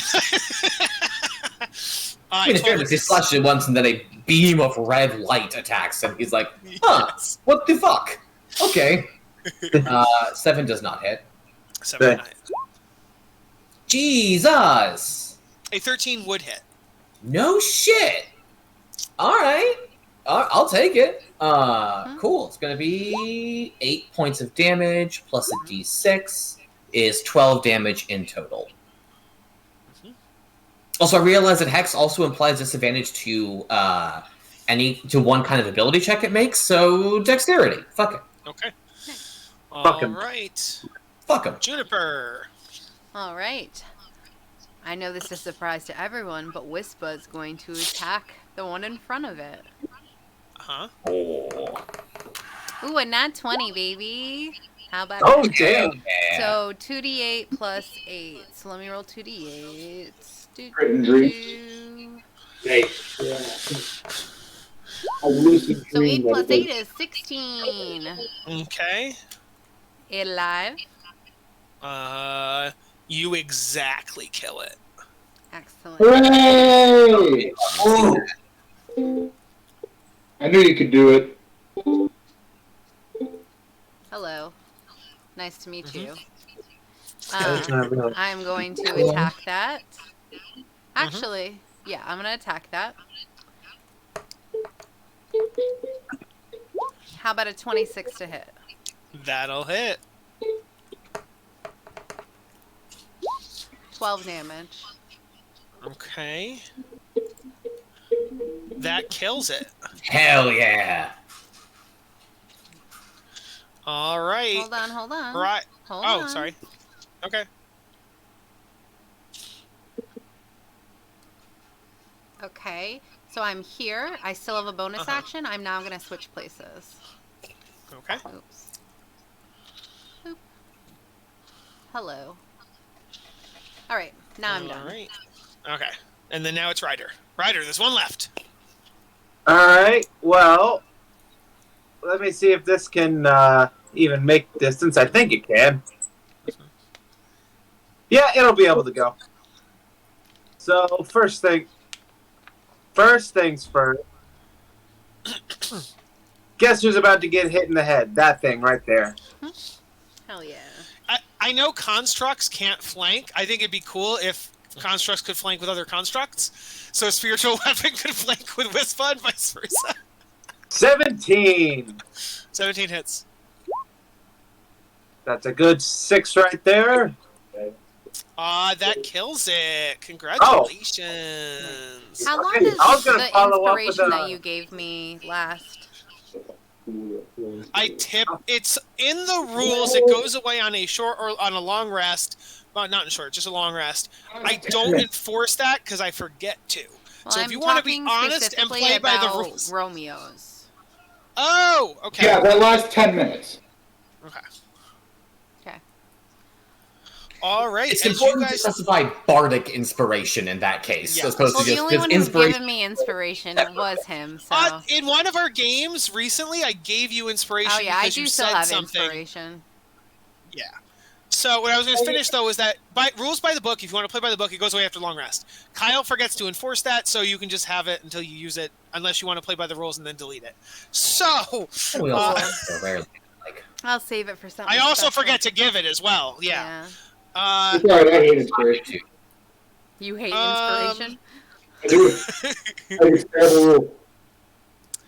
As you guys finish these off, you notice their bodies, as the last one dies, their bodies decay and fall away, and the realm around you begins to fade. As we move on into the next dreamscape. please let it be easier than this one. And now we see the one that I gave you before by accident. So this one, a landscape filled with thick black smoke and the smells of death and decay expands to encompass everything.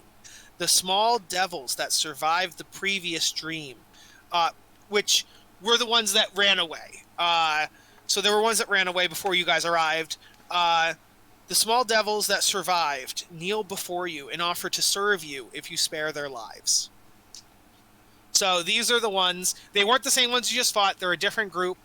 But these three are like, we will help you. We'll help you. If you just let us live.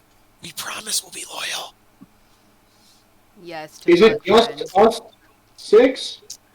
What? Are they talking to us 6? Yes. I turn behind us, there's nobody else there? There's no one. There's a Zario and a Lulu, but they aren't talking or responding. It is up to you guys to respond. Lulu was unconscious during the previous fight, right? They are still unconscious, yes. Okay, how does Lulu remember these things? Like, how are we in Lulu's memory? You know what, I'm just gonna let this one go. Yeah, there's no good answer here, buddy. I would think it's because she's unconscious, but she was still, like, there for it. Alternately, she may not have actually been unconscious when it happened. Yes, that is true, too. She might have actually... The part that you guys are playing might have been what Lulu and Zariel were up to in the moment. That's a good point. Who knows? Like, maybe these devils offered to service Zariel. Maybe that's how that went the first time. Case for us now, does that mean we should try and replicate their answer, or should we answer of our own accord? I don't know. That is up to you. Azra's gonna, like, speak through the telepathic bond, and if he can, and say, Maggie, what the hell is this? Seems like devils want to help you. You want to take their help, or don't you? You took my help, and I'm kind of a devil, and we got devils in my gang. No, so now the devils I are don't bad. think you understand what I'm asking. Can I insight them? These devils? Yeah, go ahead. Say Juniper would be like, if they can change their ways, they're all right with me. Yeah, on a 9, you're not quite sure. Yeah, rolling. He'll let you know in a sec. He's a slow Okay. boy. How about a dirty 20? Okay, I'm waiting on Gallus. No idea. 22! Okay. On both Not a even 20 gonna and bother. a 22, these are peons, and they are afraid, and because they fear for their lives, they will be loyal to you. Until the next thing they're afraid of more than us comes along. They're seeking someone to hide behind. Mm-hmm. But if you guys protect them forever and for always, they'll be loyal forever and for always. This isn't even real. This is a waste of time. Everyone deserves a chance for redemption. Why don't you guys can talk, but I think the final thing will have to come down to a vote, probably. So here's my thought process. If we are meant to mimic the path of Zariel and Lulu, or of the alleged Zariel, the thing we assume to be Zariel, I think it's very possible that they accepted this help because we know that Zariel fell from grace. So if this is a puzzle, and we're meant to mimic the actions, then we should say yes. On the flip side, let's assume it's not a puzzle for a second. The worst case scenario here is we kill the things we'd have to kill now, but we do it later. I think that logically saying yes is the right choice. My only concern with that is that this is us inside the shaky recollection of Lulu's memories. If we shape them in a way that they did not happen and change the way she views Zariel, that may have other repercussions later. Well, I agree with what you're saying, but do we have a method of determining how the memory actually played out? No, this is our method of determining. Yeah, I mean, I think... Oh, I'm sorry, but... I think the best we can do is go with our instinct here. So on that, why don't we vote? Oh, sorry. Yeah, great. What's up? Oh. Gray, you are a robot. She's I was lagging gonna real ask, bad. so... Okay. Would, like, this type of thing, for example, taught in schools, or was it strictly Lulu's thing? Huh? The idea of the Hell Riders I'm sorry. going Can you into... hear me better? Oh, I can hear you now, yeah. Yeah. So the idea of the Hell Riders going into Hell is taught in schools as like a historical thing that happened. And the idea that most of the Hell Riders came back, oh yeah, little thing if you didn't pick up on it, these heroes who went through the portal are probably the Hell Riders of Elturel that, not Rhea herself, Rhea is a descendant of them, but the group that Rhea is a part of would be these people that fled through the portal and abandoned Zariel. So they would teach a form of this because they made it back, but they would not know what happened after they went through the portal. So pre-portal, but is it... everything they can tell people, but it's also their version of it. They might make themselves look braver and better, you know what I mean, upon return. But everything that's happening now, post the portal closing, they would have no idea. Okay, but it is to be assumed. Well, so here's the thing. So did Zariel fall after the portal closed? That's the thing. That's my question. Zariel was. Zariel looked like fell? this when you last saw her unconscious. She looked like a good angel. So she was fighting with good people against Hell, and then, yeah. She fell from grace, and at some point she hasn't fallen yet because she's still an angel. I'm asking because I didn't know if I would know or anything. Okay. You guys know in character that she fell because you saw a statue in the first place that, first of all, you know Zariel is the head of Avernus right now. She is the archdevil of Avernus right now, pretty much. But also you know that the Van Thumpers and Thavius Krieg. I kept saying Cravius Thieg. Thavius Krieg worshipped Zariel and were making a deal to pull down Baldur's Gate and Elturel. So you already know that sometime between these dreams and the present, she fell. So that was, Sterling. Okay. Then I would say it's safe to assume that she made a deal with the devils. So let's go with 1, allow the demons. 2, make the demons go away.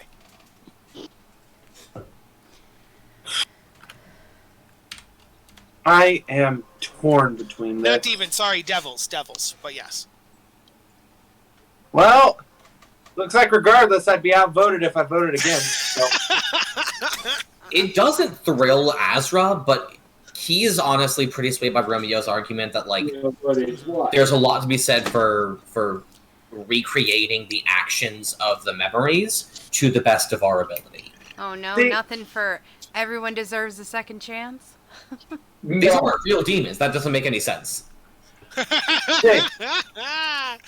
They I'm were real more at along one the point. line- I'm more along the lines of I'm conflicted between my teachings from the church and my teachings of chivalry. We have surrendering enemies. I should be allowing them to surrender. Mhm. On the other hand, they're fucking demons. Devils. I'm a cleric knight. Devils. But yes. Devils, they all still die the same. They do. So upon you guys accepting them, the three of them are like, "We shall return when you are in need." And they all take to the sky and fly away and go, "Caw, caw!" as they fly away. Wait, what?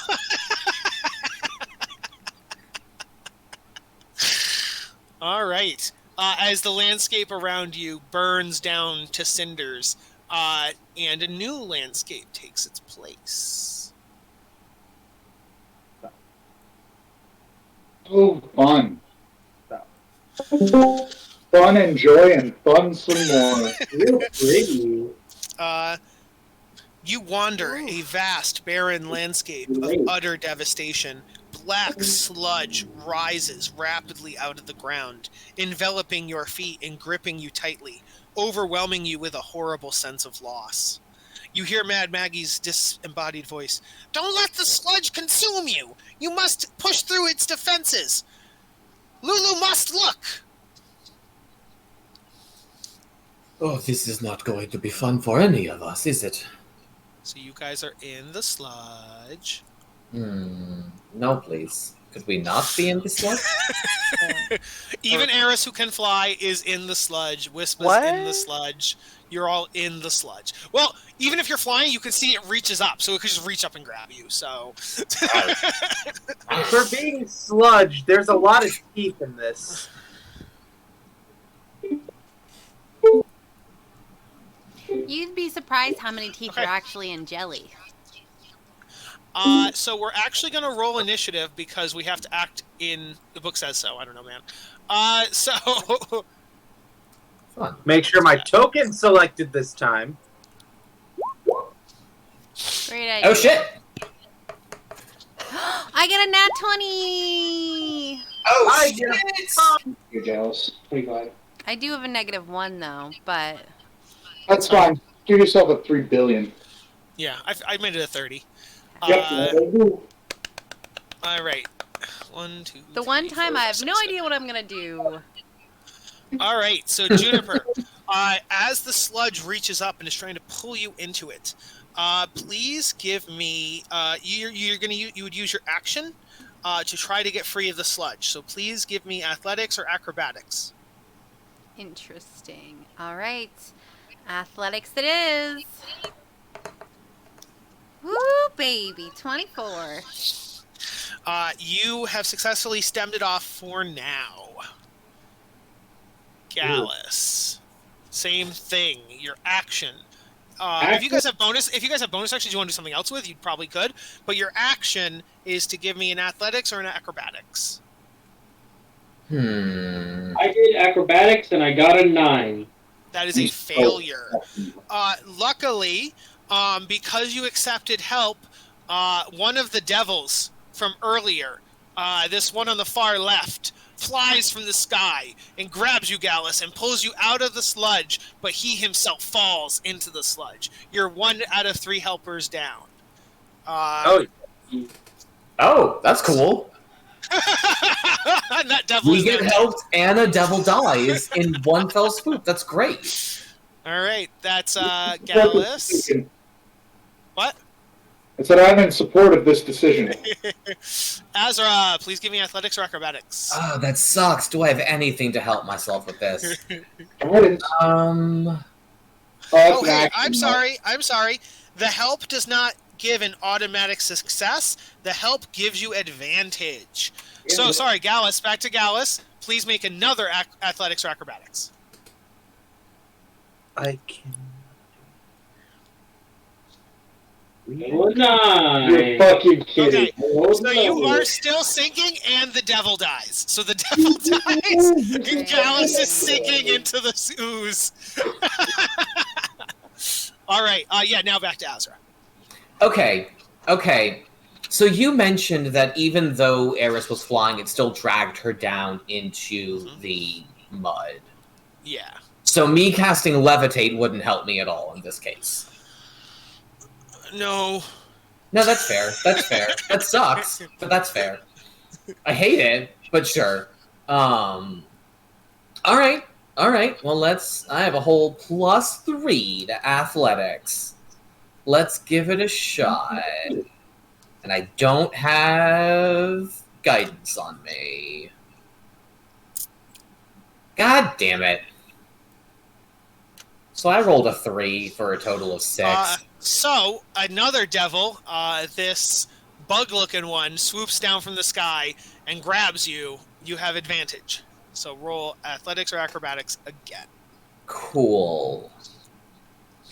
That's better. That's a success. The second one does end up dive bombing into the ooze and dies. All right. Rest in peace, you vile creature. With your last thought in this entirely made-up dreamscape, you did try to help someone. As he goes into the ooze, he's like, "Say hi to my mother," and then he dies. We both know you don't have a physical mother. All right. That is Azra. Romeo. Now, Gallus is currently sinking into the ooze, correct? Yes. Alright, as a bonus action, I'm going to give Eris inspiration because Gallus could not hear me under the ooze. Yes. Otherwise, it would have gone to Gallus. And I'm going to be like, Eris, you can do it! You can swim! I believe in you! Unfortunately, I do not believe in myself. So, Oh. 5. That is a failure, which means... Now, wait, I have a quick question. Do the demons come automatically, or can I refuse this advantage? Or the devils?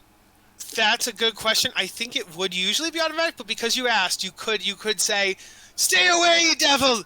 I'll fall!" Like, you could let it go. Yeah. So ungodly confident, I'm going to fail it either way. Yeah. And we still have 2 people to go, and another person sinking was a better chance of maybe getting out somehow. So Yeah. I'm going to take the L. Okay. And save this help.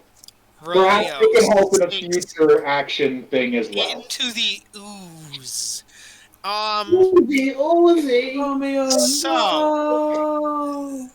Ryder.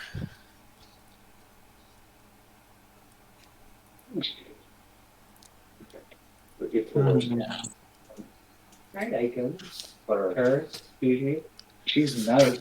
You said you were. Is Ryder Ryder. Quiet. Am thinking. dead? Oh, thoughts. Would I be able to do anything to help one of the sinking party members? You would, but it would, unless you have a way to do it as a bonus action, you would fail your check on your turn. Because you'd be using your action to help them. Yeah, but he might do that for Gallus. But you could save Gallus, you would begin to fall, and then the devil would come down and give you the ability to do it again. So you could sacrifice the devil, save Gallus, and maybe save yourself. Do I want to make that sacrifice? Well,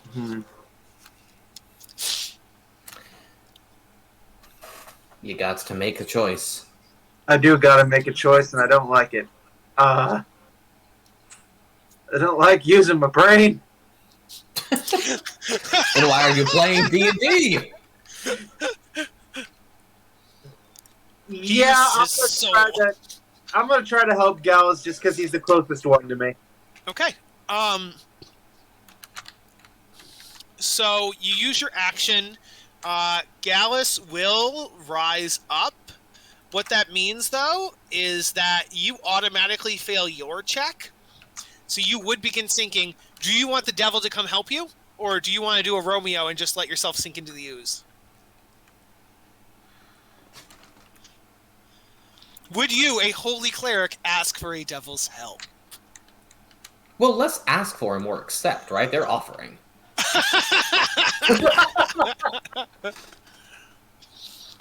It's gonna swoop down. Do you extend your hand to the devil? Oh, that's a harder question to answer, ain't it? Yeah, see? That's a rough one. That's a conundrum. That's a dilemma.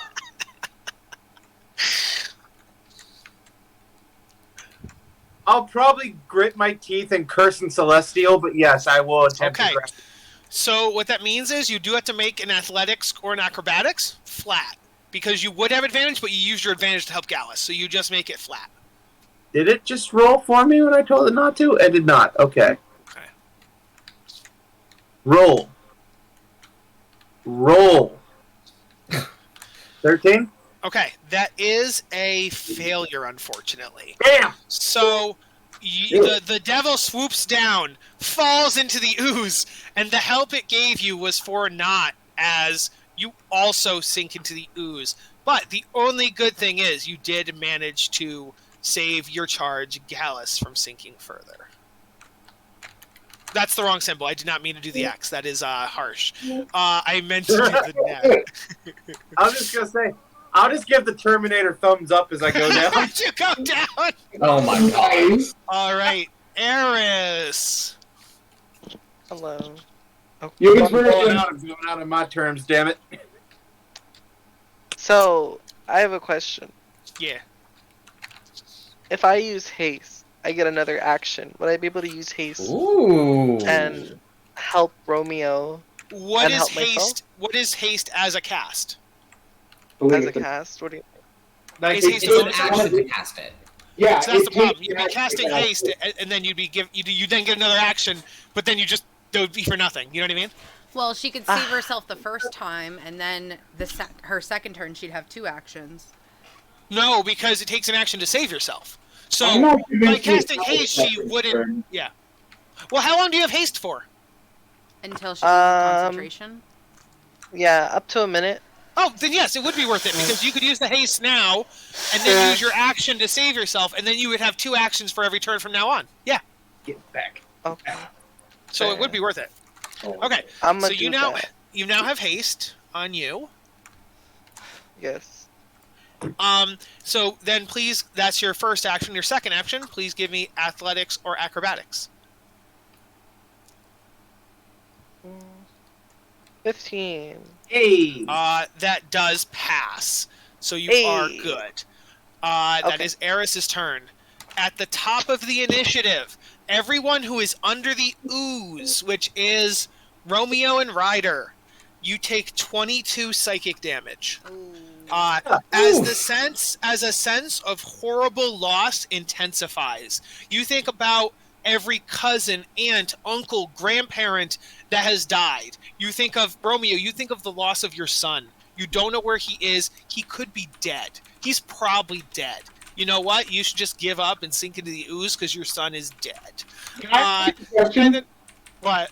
Can I breathe in the ooze? Occasionally your mouth, you get like a breath because the ooze is not completely covering you. It's enveloping you slowly. You know what I mean? Like your head is still uncovered. It's like it's crawling It's like up quicksand. you. Almost. It's like quicksand, Okay. yes. You are sinking into quicksand ooze, yes. So I'm not completely covered yet. No. Okay, well I am down. Okay. That is fair. Um, Yikes. That's why I asked about the breathing thing. yes, you can breathe, but you are down. Well, That means I automatically fail my check to swim through the fucking ooze, huh? You probably will, yes. So that is the damage that happens at the top of the initiative. You guys don't know how long you have to maintain this for. I do, but you don't. Yeah. And so Well, that sucks. That's bad. we now go again. Juniper, please give me athletics or acrobatics. Okay. Romeo, you're unconscious, right? Yeah. Can I still? Romeo, you have your eyes closed still, and you you get the sense you no longer hear or you don't see the vision. You basically wake up in your own body, Romeo. You can hear the infernal around you. You hear the hum of you hear the squawking of the Krenkus outside. You are back outside, but you must keep your eyes closed to keep the ritual going. But you are no longer you are no longer in the dreamscape. Okay. Oh, okay. Can I ask a question? If I pass my save, am I allowed to move at all? So his body isn't even there anymore. Yeah. Okay. So I mean, yeah. If you want, sure. Yeah. If you want his body to be there, it 100% could. Yes, I will. So undo I that. couldn't say move and give him a health potion. You bring could. him back Yeah. in. Okay. You could. Yes, 100%. So my action would be to try and save myself from oozing. Yes, your movement would be to go to him, and then your bonus action is to feed the potion. 100%. Okay. Yes. Let's try this. 11. Oh wait, 11 I still have my inspiration. Oh! Does a 14 A work? 14 unfortunately does fail. Okay, I have an inspiration from you, which would have been a reroll on the d20. He has inspiration. Can I do Yes. that? Thank you. You can. I just now remembered I could have used it. 22. Yes, that is now a 25. So yes, you succeed. You do not sink down. I ooze over to him, and as a bonus action, I'm going to give him a health potion. Okay. Let me see. Yay. Which one I have? A regular potion of healing. Do you want me to roll it, or do you want to roll it? You roll it, yeah. That'll be 10. I'm very glad you rolled it. Romeo, you are back in the dreamscape with 10 HP. You are still in the ooze, but you'll get a chance to save and stuff on your turn, so you could get out of it. Okay, so that is Juniper's turn. Gallus, strength or acrobatics? Sorry, acrobatics or athletics? Probably acrobatics, because you're a rogue. By the way, Romeo had 10 on the turn order, so he goes before me. Oh, because I deleted him, yes. I would say to everyone, I'd say, guys, I died here full on, and I just woke up back home. So, Well, you went unconscious and woke up back home. okay, Yes. I went on. Oh, so maybe if my body had full on that? I don't think so, no. If you, it is my current theory that falling out here, falling down, simply brings you out of this dreamlike state. However, your eyes will still be closed. Do not open them or it will end the ritual, I believe. This is very good to know. We However, believe you are not dead, friend. I believe we are not currently in risk for our lives. I don't think. At this point, I will take that. Does it make me feel any better? Yes. Yeah, Romeo, you do still feel the loss that you think your son is dead, and you think that you still do feel, because you are in the ooze, so you still feel really, really unmotivated and really depressed. And yeah. I always feel, baby. That's how I always feel. Oh my god. All right, Gallus, what did you get on your acrobatics? I fucking hate your gut. Wait, what do you get? 5. 5. Oh my god, Gallus. Gallus sinks into the ooze. So that's Gallus's turn. My nose. Azra.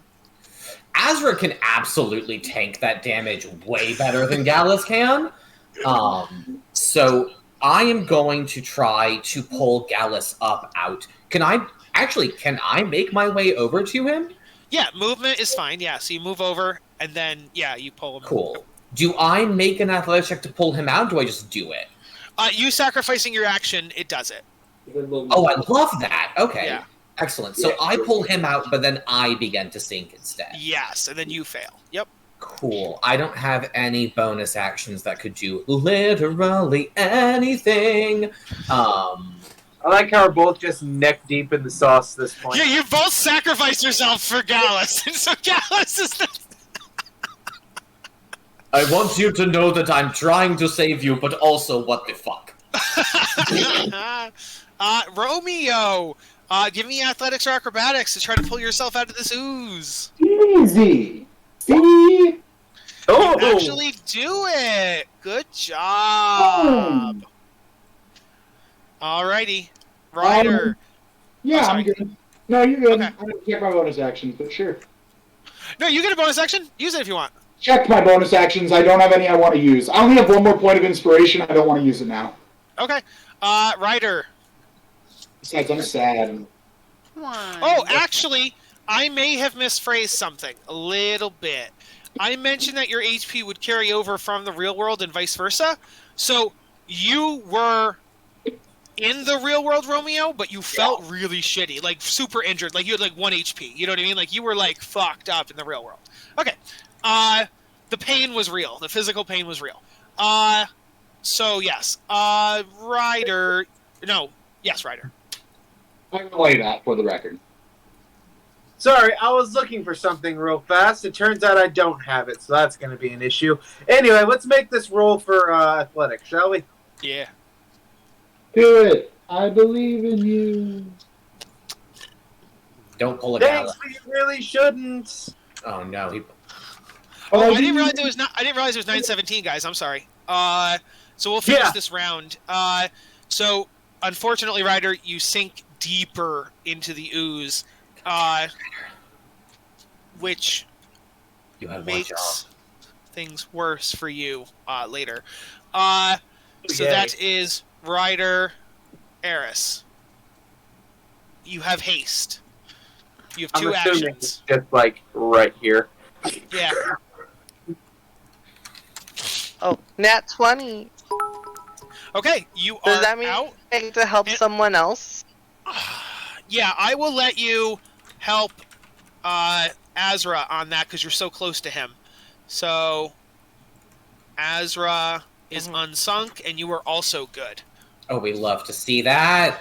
If you For wanted to everyone's use, information. Okay. if you wanted and to then- use your other action to help Ryder, you could.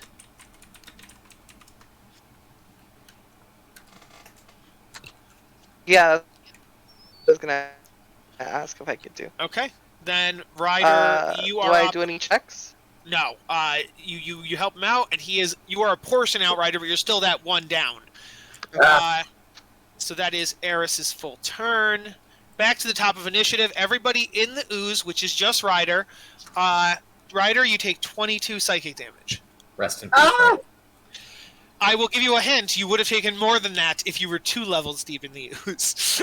Oh, So, Completely no, lost that's in sauce. Ryder, Ryder, are you down or are you still awake?